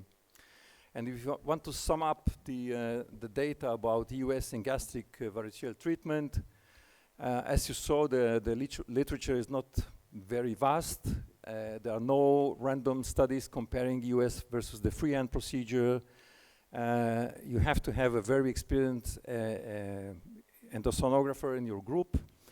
And I think the main conclusion that we can draw at this moment is that using coils together with cyanoacrylate in certain patients could reduce the number of complications and also increase the number of success and the rebleeding rate. And of course, we need some more studies. This is always true. So, in one of the previous talks, it was mentioned the topic of the portal pressure and that we have good surrogates for that. I'm a little bit less convinced that the surrogates are so good, and I think that still having this information is very important for determining the dangers, the risks of the complications of cirrhosis, and also the prognosis of these patients. And if you had easy or a more easy way to measure, I'm sure that we would use it more. But the way it's done today, again by our interventional radiologists, is a little bit cumbersome and sometimes risky. And that's, I think, a very interesting study here that has been done by the group of Ken Chang. It's the first study done in humans, targeting the portal vein and the hepatic vein under EUS with a very small FNA needle, with a 25 gauge needle, and using a very simple manometer device that you can see on the right side of the picture here, which is connected with a non-compressible tubing to the needle, and 3 measurements are taken in each place, and then you have your pressure gradient measured. They done it in 28 patients with 100% technical success. Really, it's not a problem to target the portal vein, the left portal vein through the stomach, the left lobe of the liver, the intra-hepatic portion, of course, not the free part of the portal vein. And then the chances of complications or bleeding are really very, very low. And also the middle hepatic vein is quite accessible, and if not, the vena cava is always there. And of course, they showed a very nice correlation between complicated cirrhosis, between having varices, having bleeding, having portal gastropathy, in concordance with the amount of the gradient. So I think this procedure will take will be advantageous and could be done with small risk to the patient. What about the future? The future is very exciting. There are a lot of, the moment that you are not afraid to puncture a vessel, then no problem. So FNA of a portal vein thrombus, if you think that it's a metastatic thrombus, we've done it, no problems with that. Portal venous sampling for free tumor cells or embolization or chemotherapy or radiotherapy or ablation. These are really very exciting procedures and things that we will see more and more in the future done under US guidance. But I would like just to finish with this one, the intrahepatic portosystemic shunt. We discussed that before. The tips, we all know it's a very efficient procedure to treat the complications of cirrhosis, but it's a difficult procedure which carries some serious risk, injury to the carotid, injury to the trachea, to the heart with arrhythmias, or to the liver, the biliary ducts or the artery. And what if you had a more simple way to go? And this was tried also. This is, of course, an animal study tried by the group of Bill. I don't know if you are familiar with endoscopic drainage of cysts, but now we have on the market a device which is called the Hot Axios, produced by Boston. And this is a one-step device in which you can deliver a stent between the stomach and the cyst. So they use the same device, as you can see here. Actually, you see the vena cava and the porta. The device is inserted in the portal vein. The distal part is open there, is deployed. The proximal part in the vena cava, and you have your tips. which is, of course, as I said, it's an experimental procedure here, but it was done in a very short time. And I think that this procedure really has some future. It's direct access to the liver and the vessels. You don't have to go that long way that we're doing through tips. We have the Doppler guidance to do that. We don't need x-rays, or most of the cases won't need x-rays, and it will be a shorter procedure time, and it will be done by us. So, ladies and gentlemen, this field, of course, is very exciting. We will have a lot of new things to say to you in the forthcoming years. And in the meantime, I would like to wish you a happy and a healthy liver. Drink a lot of coffee. Thank you very much. Thank you. Thank you, Erwin, for this very instructive with very new data about US. If you have questions or comments, please. Yes, Professor Sarin. Just a second, the microphone.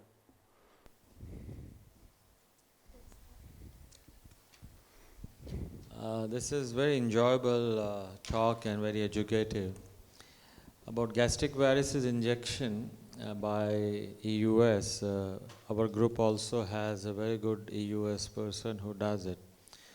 But in our normal routine experience, a good gastric varix injection, even if it is a large 20-25 centimeter, 2 or 3 injections and the glue is okay. I think the special area where EUS should explore is the ectopic varices, even in the stomach. And sometimes you have an anomalous artery or a Dolifoy kind of a picture, which we are unable to pick up, and you have to put up some clamps in them, and that's a difficult area.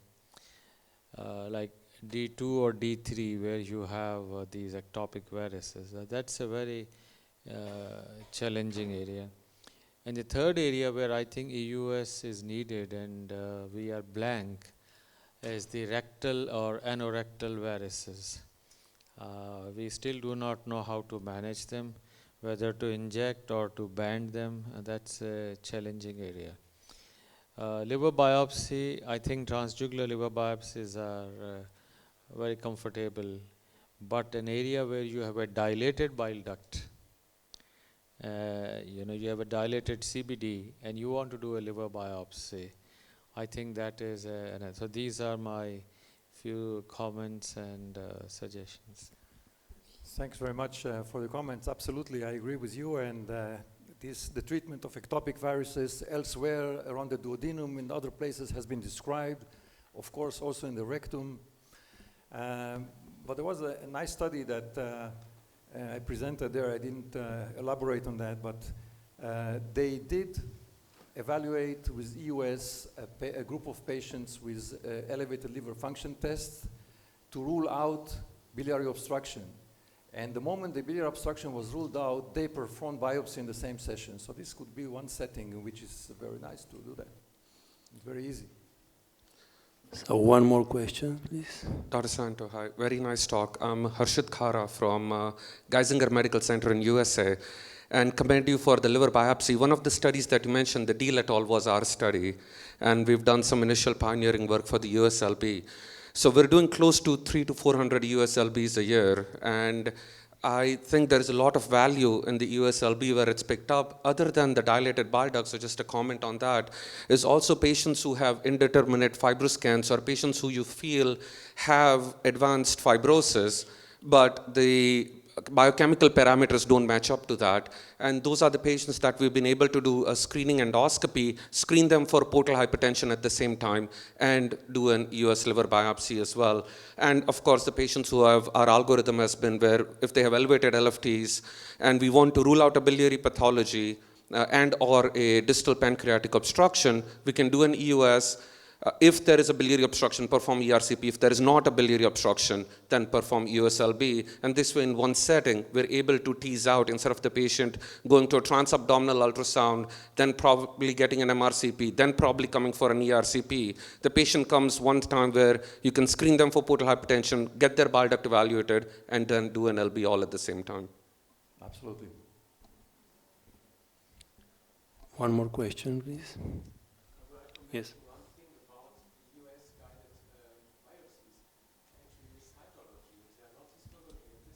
No. Sorry, Vito. It's me. I said that no. Sorry. If you use the shark needle, you might have a histology sample, but the normal biopsies that you take, you have a cytology. So the cells are in dispersion; they are not in the matrix. So it might be a problem for the staging of fibrosis for the liver. We are not doing FNA anymore since we have these FNB needles. So all the solid lesions that we target now are targeted by FNB needles. So using the shark needle as routine or acquired needle. And for the liver, we are using the 19 gauge, the big needle. That you are right for one thing, that you get the specimen sometimes a little bit fragmented.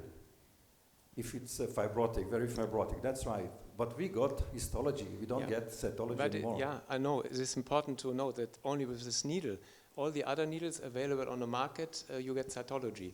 And I myself tested this needle also, and I have to say it's very sharp, and actually I nearly destroyed the channel from my endoscope. So I'm still thinking about using it.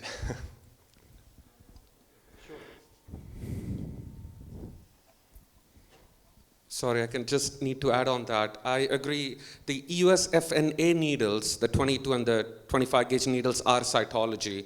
But the 19 gauge needle, so other than we've experienced with the Sharkor as well, but we now exclusively use the acquire needle. And the complete portal tracks, as per European and American guidelines, we get an average of 15 to 18 CPTs, and our specimen lengths are upwards of 6 to 7 centimeters aggregate. So it's way more than that is required. Initially, the pathologist did, so this was a multidisciplinary meeting between IR, GI hepatology, and our pathologist, and they have to get used to that the specimens are going to be slightly thinner because they're used to about a 16, 17 gauge needle, and now we're giving them a 19 gauge needle, but it's definitely not cytology. They are cores of liver tissue, and there is a processing method to it as well we've also published, where they get just, without the blood, just the liver histology cores. But we've been using the 19 gauge acquire exclusively and have similar results. So conclusions is fine needle biopsy with dedicated needle. The 19 gauge needle even it's better than the percutaneous. Thank you very much. So it's my pleasure now to introduce Professor Sarin for state-of-the-art lecture. Professor Sarin is a well-known hepatologist, and he has brilliant ideas and well-known landmark studies in hepatology, not only in portal hypertension, but in hepatology and research. He is past president of Asia Pacific Study of the Liver. Please, Professor Sarin. Thank you, Christian and Liana, for inviting me. This is a special honor for me to give a state-of-art lecture at this very important meeting.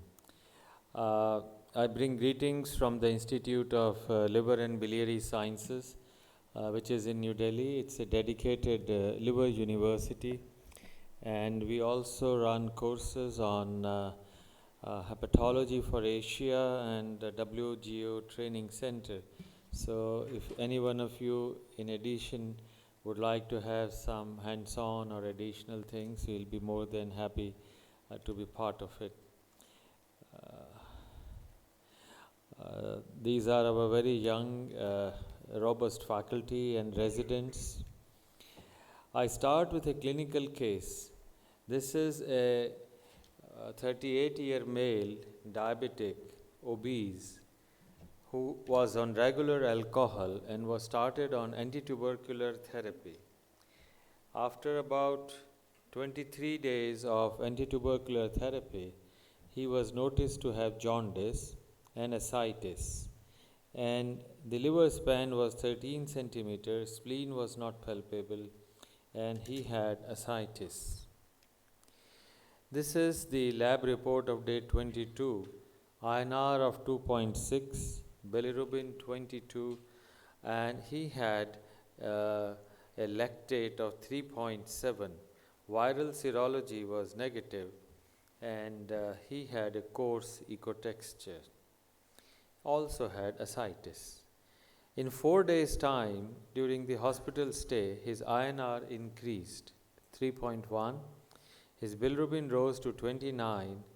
Now his white cell count had gone to 24,000, and his grade of varices were not there, and a transjugular was performed. Anybody who comes with acute liver failure but bilirubin is very high, we become suspicious. And biopsy showed stage 3 fibrosis, and the portal pressure was 16 millimeter. As you know, normal is 5. About 9 days later, this patient had a persistently high INR. His bilirubin was still high. Now his creatinine became 3.4. Patient developed encephalopathy, hepatorenal syndrome, and he died on day 37. Now this is a patient who classically presented with liver failure. That means high INR, lactate, and high bilirubin. And this is precisely what we have as a patient presenting with liver failure but has an underlying chronic liver disease. So what are the main parts? And I want you to understand. A is acute insult. C is underlying chronic liver disease, and then liver failure. So the acute insult can be ethanol, commonly. I do not know. I do not think Romanians drink a lot. Am I right? They are very sober and nice people. I haven't attended the evening dinners. So hepatitis B reactivation or any other type of viral hepatitis. So these are acute insults. It could also be autoimmune. An underlying liver disease can be chronic liver disease, like our patient had stage 3 fibrosis, or can be full-blown cirrhosis, and you can diagnose it easily. And the liver failure, where you have jaundice, coagulopathy, and ascites, and hepatic encephalopathy. So there are two main definitions. One is by Cliff, easel definition, and one is the apostle. Let's first look at the apostle definition, which we follow, which is a hepatic insult, liver failure or hepatic injury, where jaundice is more than 5 or equal to, coagulopathy INR is more than 1.5, and within 4 weeks of jaundice, there is ascites and or encephalopathy with high mortality. When you look at the definition for Cliff, this is jaundice or any other event, inciting events. You need to have 2 extra hepatic organ failures, and you can include decompensated cirrhosis as well. Here only compensated, here already decompensated, and patient should have SIRS, bacterial infection or sepsis. So I will come to it again in this diagram. Now this is the concept of soil and the seed. In which soil do you put the seed? Let's look at a person who has normal liver. He gets an acute insult, he gets acute liver failure. Chronic liver disease or compensated cirrhosis gets an acute insult, there can be 9 patterns, 9. One pattern is patient has jaundice and he gets ascites. This is one pattern. Other patterns can be patient has, after acute insult, decompensation as a GI bleed. He can have encephalopathy, he can have ascites, hepatorenal syndrome, sepsis, or any combination of this. Out of all these, only one, which is hepatic injury, presentation as hepatic injury, is ACLF. Now, this is precisely what the definition by ACLF is by APASL, Asian Pacific Association. When you take the CLIF or the European definition, you have a decompensated cirrhosis, which has a natural history of its own. You have compensated, but all these complications, plus this. So when you add up, this is a very, very heterogeneous population. Actually, there are 14 subgroups. Suppose you want to treat hepatitis C, you will say hepatitis C, give this drug. But if you have 14 syndromes put into one, we do not know which therapy is going to succeed. And that is the debate for last almost a decade. One more point which I want to stress upon you is the timing of acute insult and the definition. In the APASL criteria, you diagnose when there is only liver failure. But in the CLIF or EASL, you start diagnosing when extrahepatic organ failure comes, like kidney, lung, brain, circulation, intestine. So how do you make it? This is an early diagnosis, and EASL is a late diagnosis. And that is exactly what happened in our patient. Day 22, the day 26, creatinine became 1.8. And day 35, he had a multi-organ failure. So, in the definition of acute liver failure, ALF, do you have anything like renal failure, pulmonary failure? You don't say organ failure 1, 2, 3, 4, do you? In ALF, what do you say? It is jaundice, coagulopathy, and HE. In ALF, you do not include any other extrahepatic organ failure. Why in ACLF, we should include extrahepatic organ failure? So we need a very clear definition and our endpoints. So now, how do we diagnose ACLF? There is a history of an acute insult and underlying chronic liver disease. There is a bilirubin, INR, which are high, and you can find out ultrasound clinically, ascites clinically. You can do endoscopy to see chronic liver disease, varices or PHG. You can do a biopsy, or you have an HVPG. If there is no varices, doubt, you do an HVPG, which will show you it is high. And of course, so this is first part of my talk, summary 1. APASL and ARC, which I'll tell you, give you a very homogeneous group of patients, while EASL or CLIF, a heterogeneous waste paper basket, all included in one. This is distinct from acute liver failure. It is distinct from decompensated cirrhosis, who comes to your clinic, has ascites, suddenly gets something, and you can do simple diagnostic. It is very easy to diagnose ACLF using this definition. Now, a follow-up of about 3,100 patients. The mortality is high in these patients. If you look at, in 7 days, about 1/4 will die, and in about 28 days, 40% mortality occurs. And these are hepatic insults. We have a large consortium which is called as APASL ACLF Research Consortium, or ARC. It is same as what CLIF has. We have about 5,500 cases from 52 centers across 17 countries, and we welcome if Romania or any other center would like, Tel Aviv would like to join this. Let's go further. These are very basic concepts in hepatology, but have been tested in thousands of patients. What drives organ failure in ACLF? First I said there is no need of defining organ failure in ACLF. But let's say what drives organ failure. This was published about few years ago. Now in liver failure you have jaundice, coagulopathy, encephalopathy and high lactate. All these four are related to liver.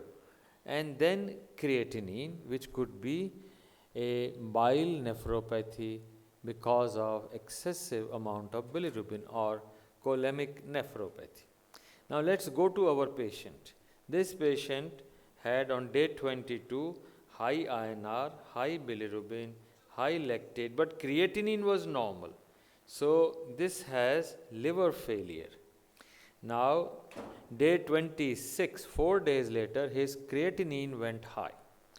So let's look at the score, what we now called as ARC score, APSL, ACLF Research Consortium score. And this is a very simple score based on 5 criteria. So this patient had on the baseline had high bilirubin 22, INR was high, lactate was high, but had normal creatinine and normal HE. When you count this, each of these has 3 scores. Bilirubin has 1, 2, 3. Total score is 15. Our patient had a score of 11. 4 days later, after this patient had higher now creatinine, but no HE. His score from creatinine from less than 1 became more than 1.5. This patient now has a score of 3 plus 1. This score is 13. You can do it on bedside and I'll tell you the relevance of this. This is the relevance. If a patient has a score of less than 10 or 11, if the patient has a score of, let's say, 9, 1 unit increase, mortality increases by 4%. On the other hand, if the score is more than 11, that is more than 10, 1 unit increase and the mortality increases by 20%. Our patient came with a score of 11. We knew by end of 7 days he will jump on and his mortality will increase. We should have listed him for transplant in first 7 days. We did not transplant, no donor, living donor, patient dies.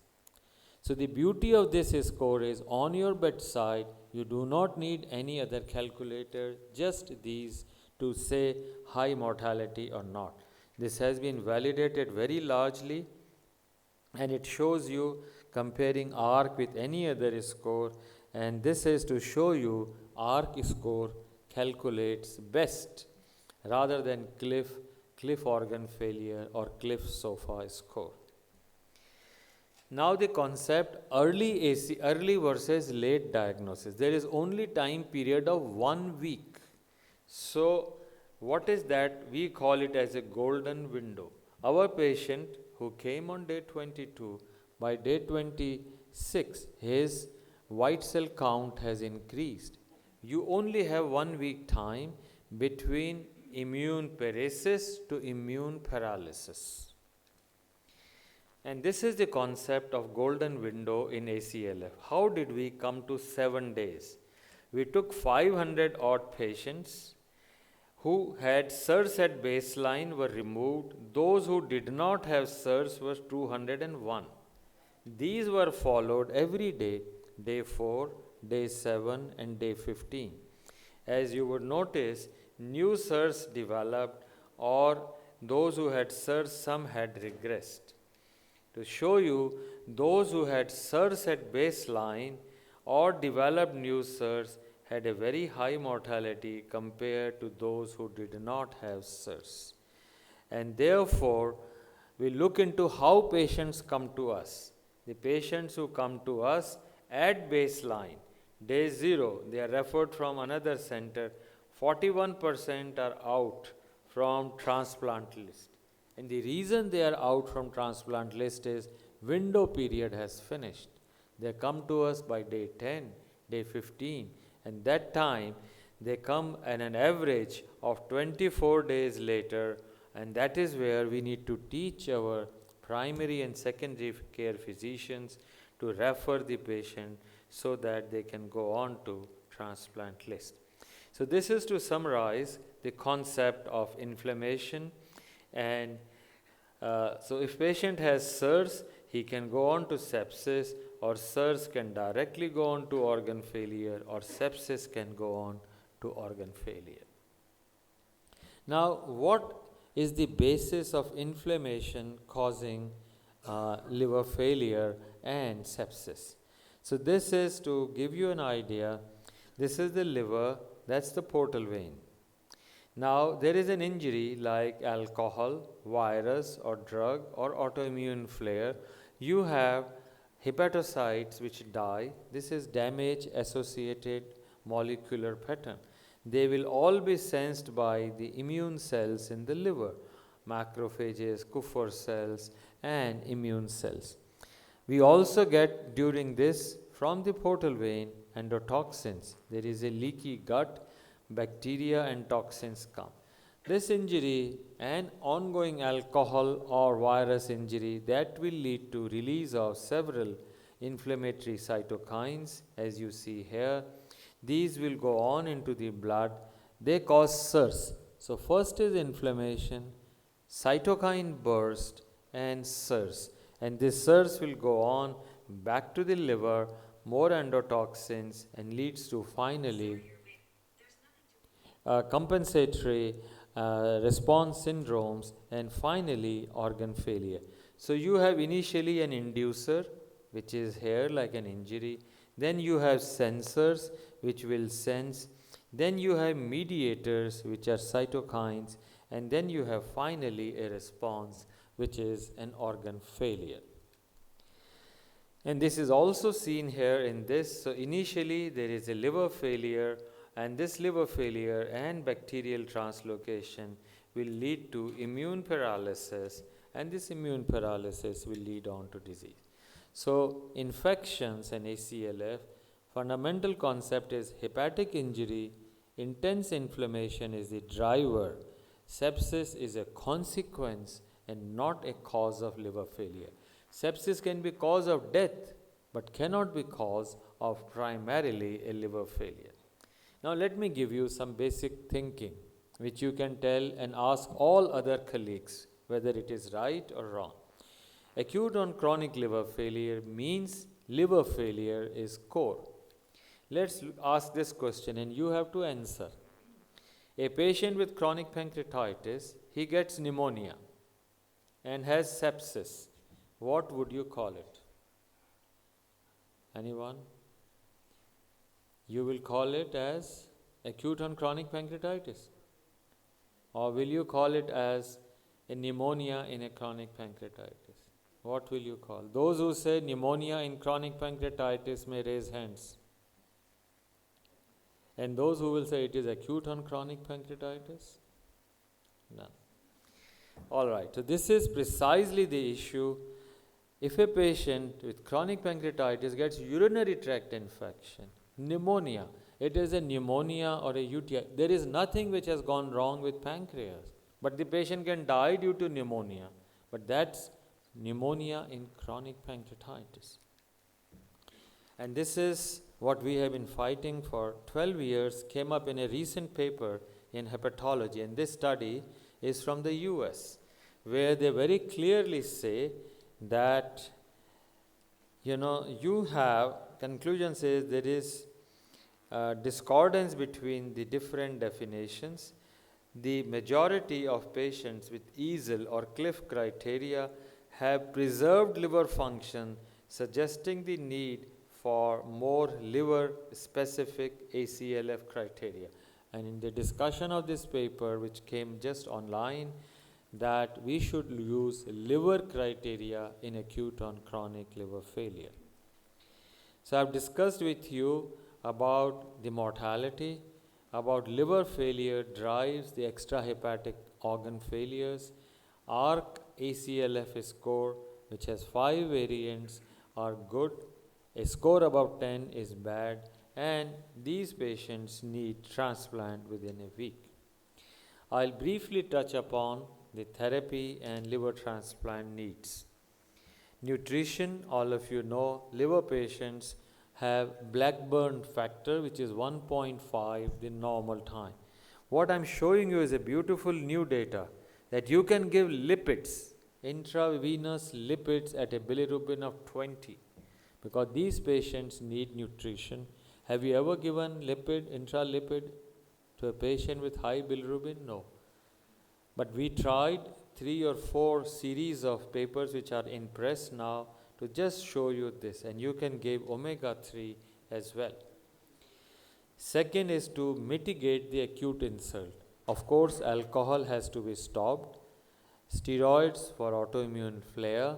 You have to remove the drug like antitubercular. Sometimes you need to do dialysis, and antivirals for hepatitis B. Sometimes, as we heard in the morning, for ribavirin, for HIV, and of course other infections. Now this is to show you the autoimmune flare. This paper appeared last year in Hepatology. You have a patient, what Americans very often call as ALF of indeterminate etiology. They don't know the cause. You do a biopsy in them, and if you find there are features of autoimmune, you can give steroids in these patients. Those who receive steroids versus no steroids do better. Of course, you can need transplant in these patients. Now, something which many of the portal hypertension people will enjoy, why ascites occurs in these patients. This is an ignored entity of acute portal hypertension syndrome. Now, what is acute portal hypertension? Huge cytokine burst, activation of stellate cells, endothelial dysfunction, and impaired vasoregulation. So, patient with cirrhosis already has raised portal pressure. Now, all these 4 things add up, and the patient has an acute rise in portal pressure, and this leads to ascites, hepatorenal, GI bleed, and encephalopathy. And the question is, can you give beta blockers in a patient with liver failure, bilirubin of 22? Well, first, those acute and chronic liver failure who have a portal pressure which is higher compared to those who have less than 15, mortality is different. This is not published but was presented as oral last year. Now, higher HVPG and cardiac output are indicators of poor survival. So then the last very important part was giving beta blockers to these patients. Those who received beta blocker, that is carvedilol versus placebo, this has not been published but was a plenary presentation. Those who received placebo compared to those who received carvedilol, there was a significant reduction in 28-day mortality. So you can use beta blocker. Now I introduce to you a very new concept of what we call as acetic tap in ACLF. We call large volume paracentesis. We introduce the concept of modest volume paracentesis, MVP. In a patient with ACLF, acute onset, there is no space in the abdomen. Intra-abdominal pressures are very high. If you do LVP in them, they are really dead. Even if you do less than 5 liters, 70% will develop PICD because their baseline plasma renin, which is normally 4, is 22. In a patient with cirrhosis, if baseline renin becomes 6 or 8, you are worried. But ACLF, baseline plasma renin is 22. Therefore, if you give albumin in them, even then 30% of them will get PICD. So in a jaundiced patient with acute onset, only tap 3 liters, do not tap 4 or 5 liters. That is what we call as modest volume paracentesis. Now I go to the renal failure. Patients who have ACLF compared to chronic liver disease, They get very rapid AKI and they become chronic kidney disease very rapidly, and also get type 1 HRS. How do you manage them? So a newly diagnosed patient of AKI in ACLF, you give volume or albumin. If this patient responds, it is good. The chance is 30%. He will not respond. Therefore, you will have functional HRS. You need to add now terlipressin plus minus noradrenaline. The response is still 30-35%. So only about 40 to 45% will respond.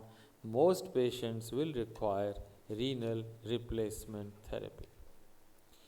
Hepatic encephalopathy is common in these patients. Anybody who has an ammonia of more than 143 has a high risk of mortality. Now you have to prevent and treat infections. I told you the concept of golden window. There is immune paresis in them, so we can use GCSF in these patients. So you have a patient who has cirrhosis. He gets an acute insult like virus or toxin, and he gets ACLF. His neutrophils are now not functional. If neutrophils are not functional, he will get sepsis. After sepsis, he gets liver failure, renal failure, and HE. If you give GCSF in them, it will restore neutrophil function. GCSF also will give you improved dendritic cell function. It will prevent sepsis and patient can improve.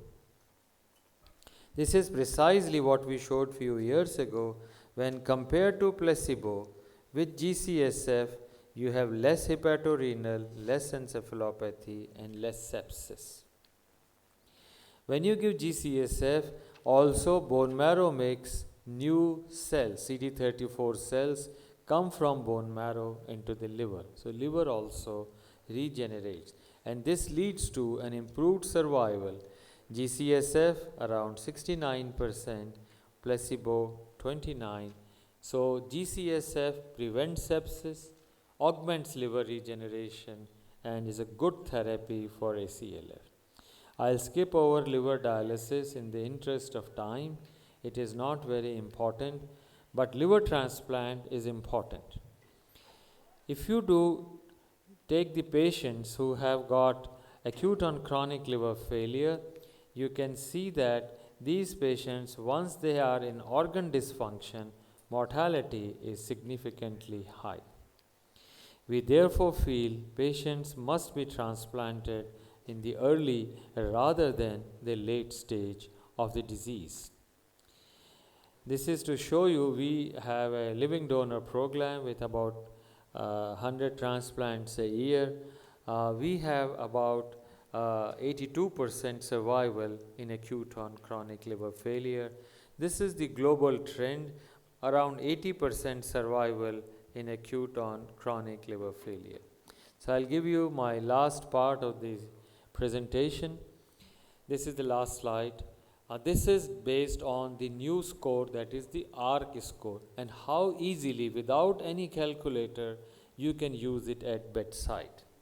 So patient comes to you who has a MELD above 30, but even if you don't want to calculate MELD, his ARC score is about 10. ARC score means his bilirubin is more than 15, 22 or above, or his INR is less than 1.5, 1.5 to 2.5 or above, or his lactate is on a score of 1, 2, 3 or more, or he has an HE 0, 1, 2 or 3 and 4, or has a creatinine.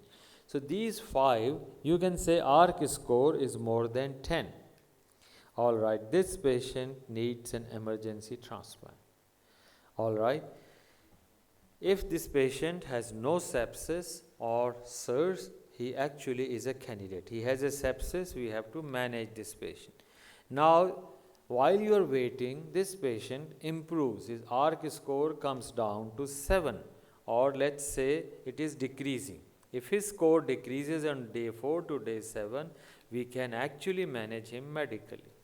However, if he is worsening as our patient was, then again he needs an emergency transplant.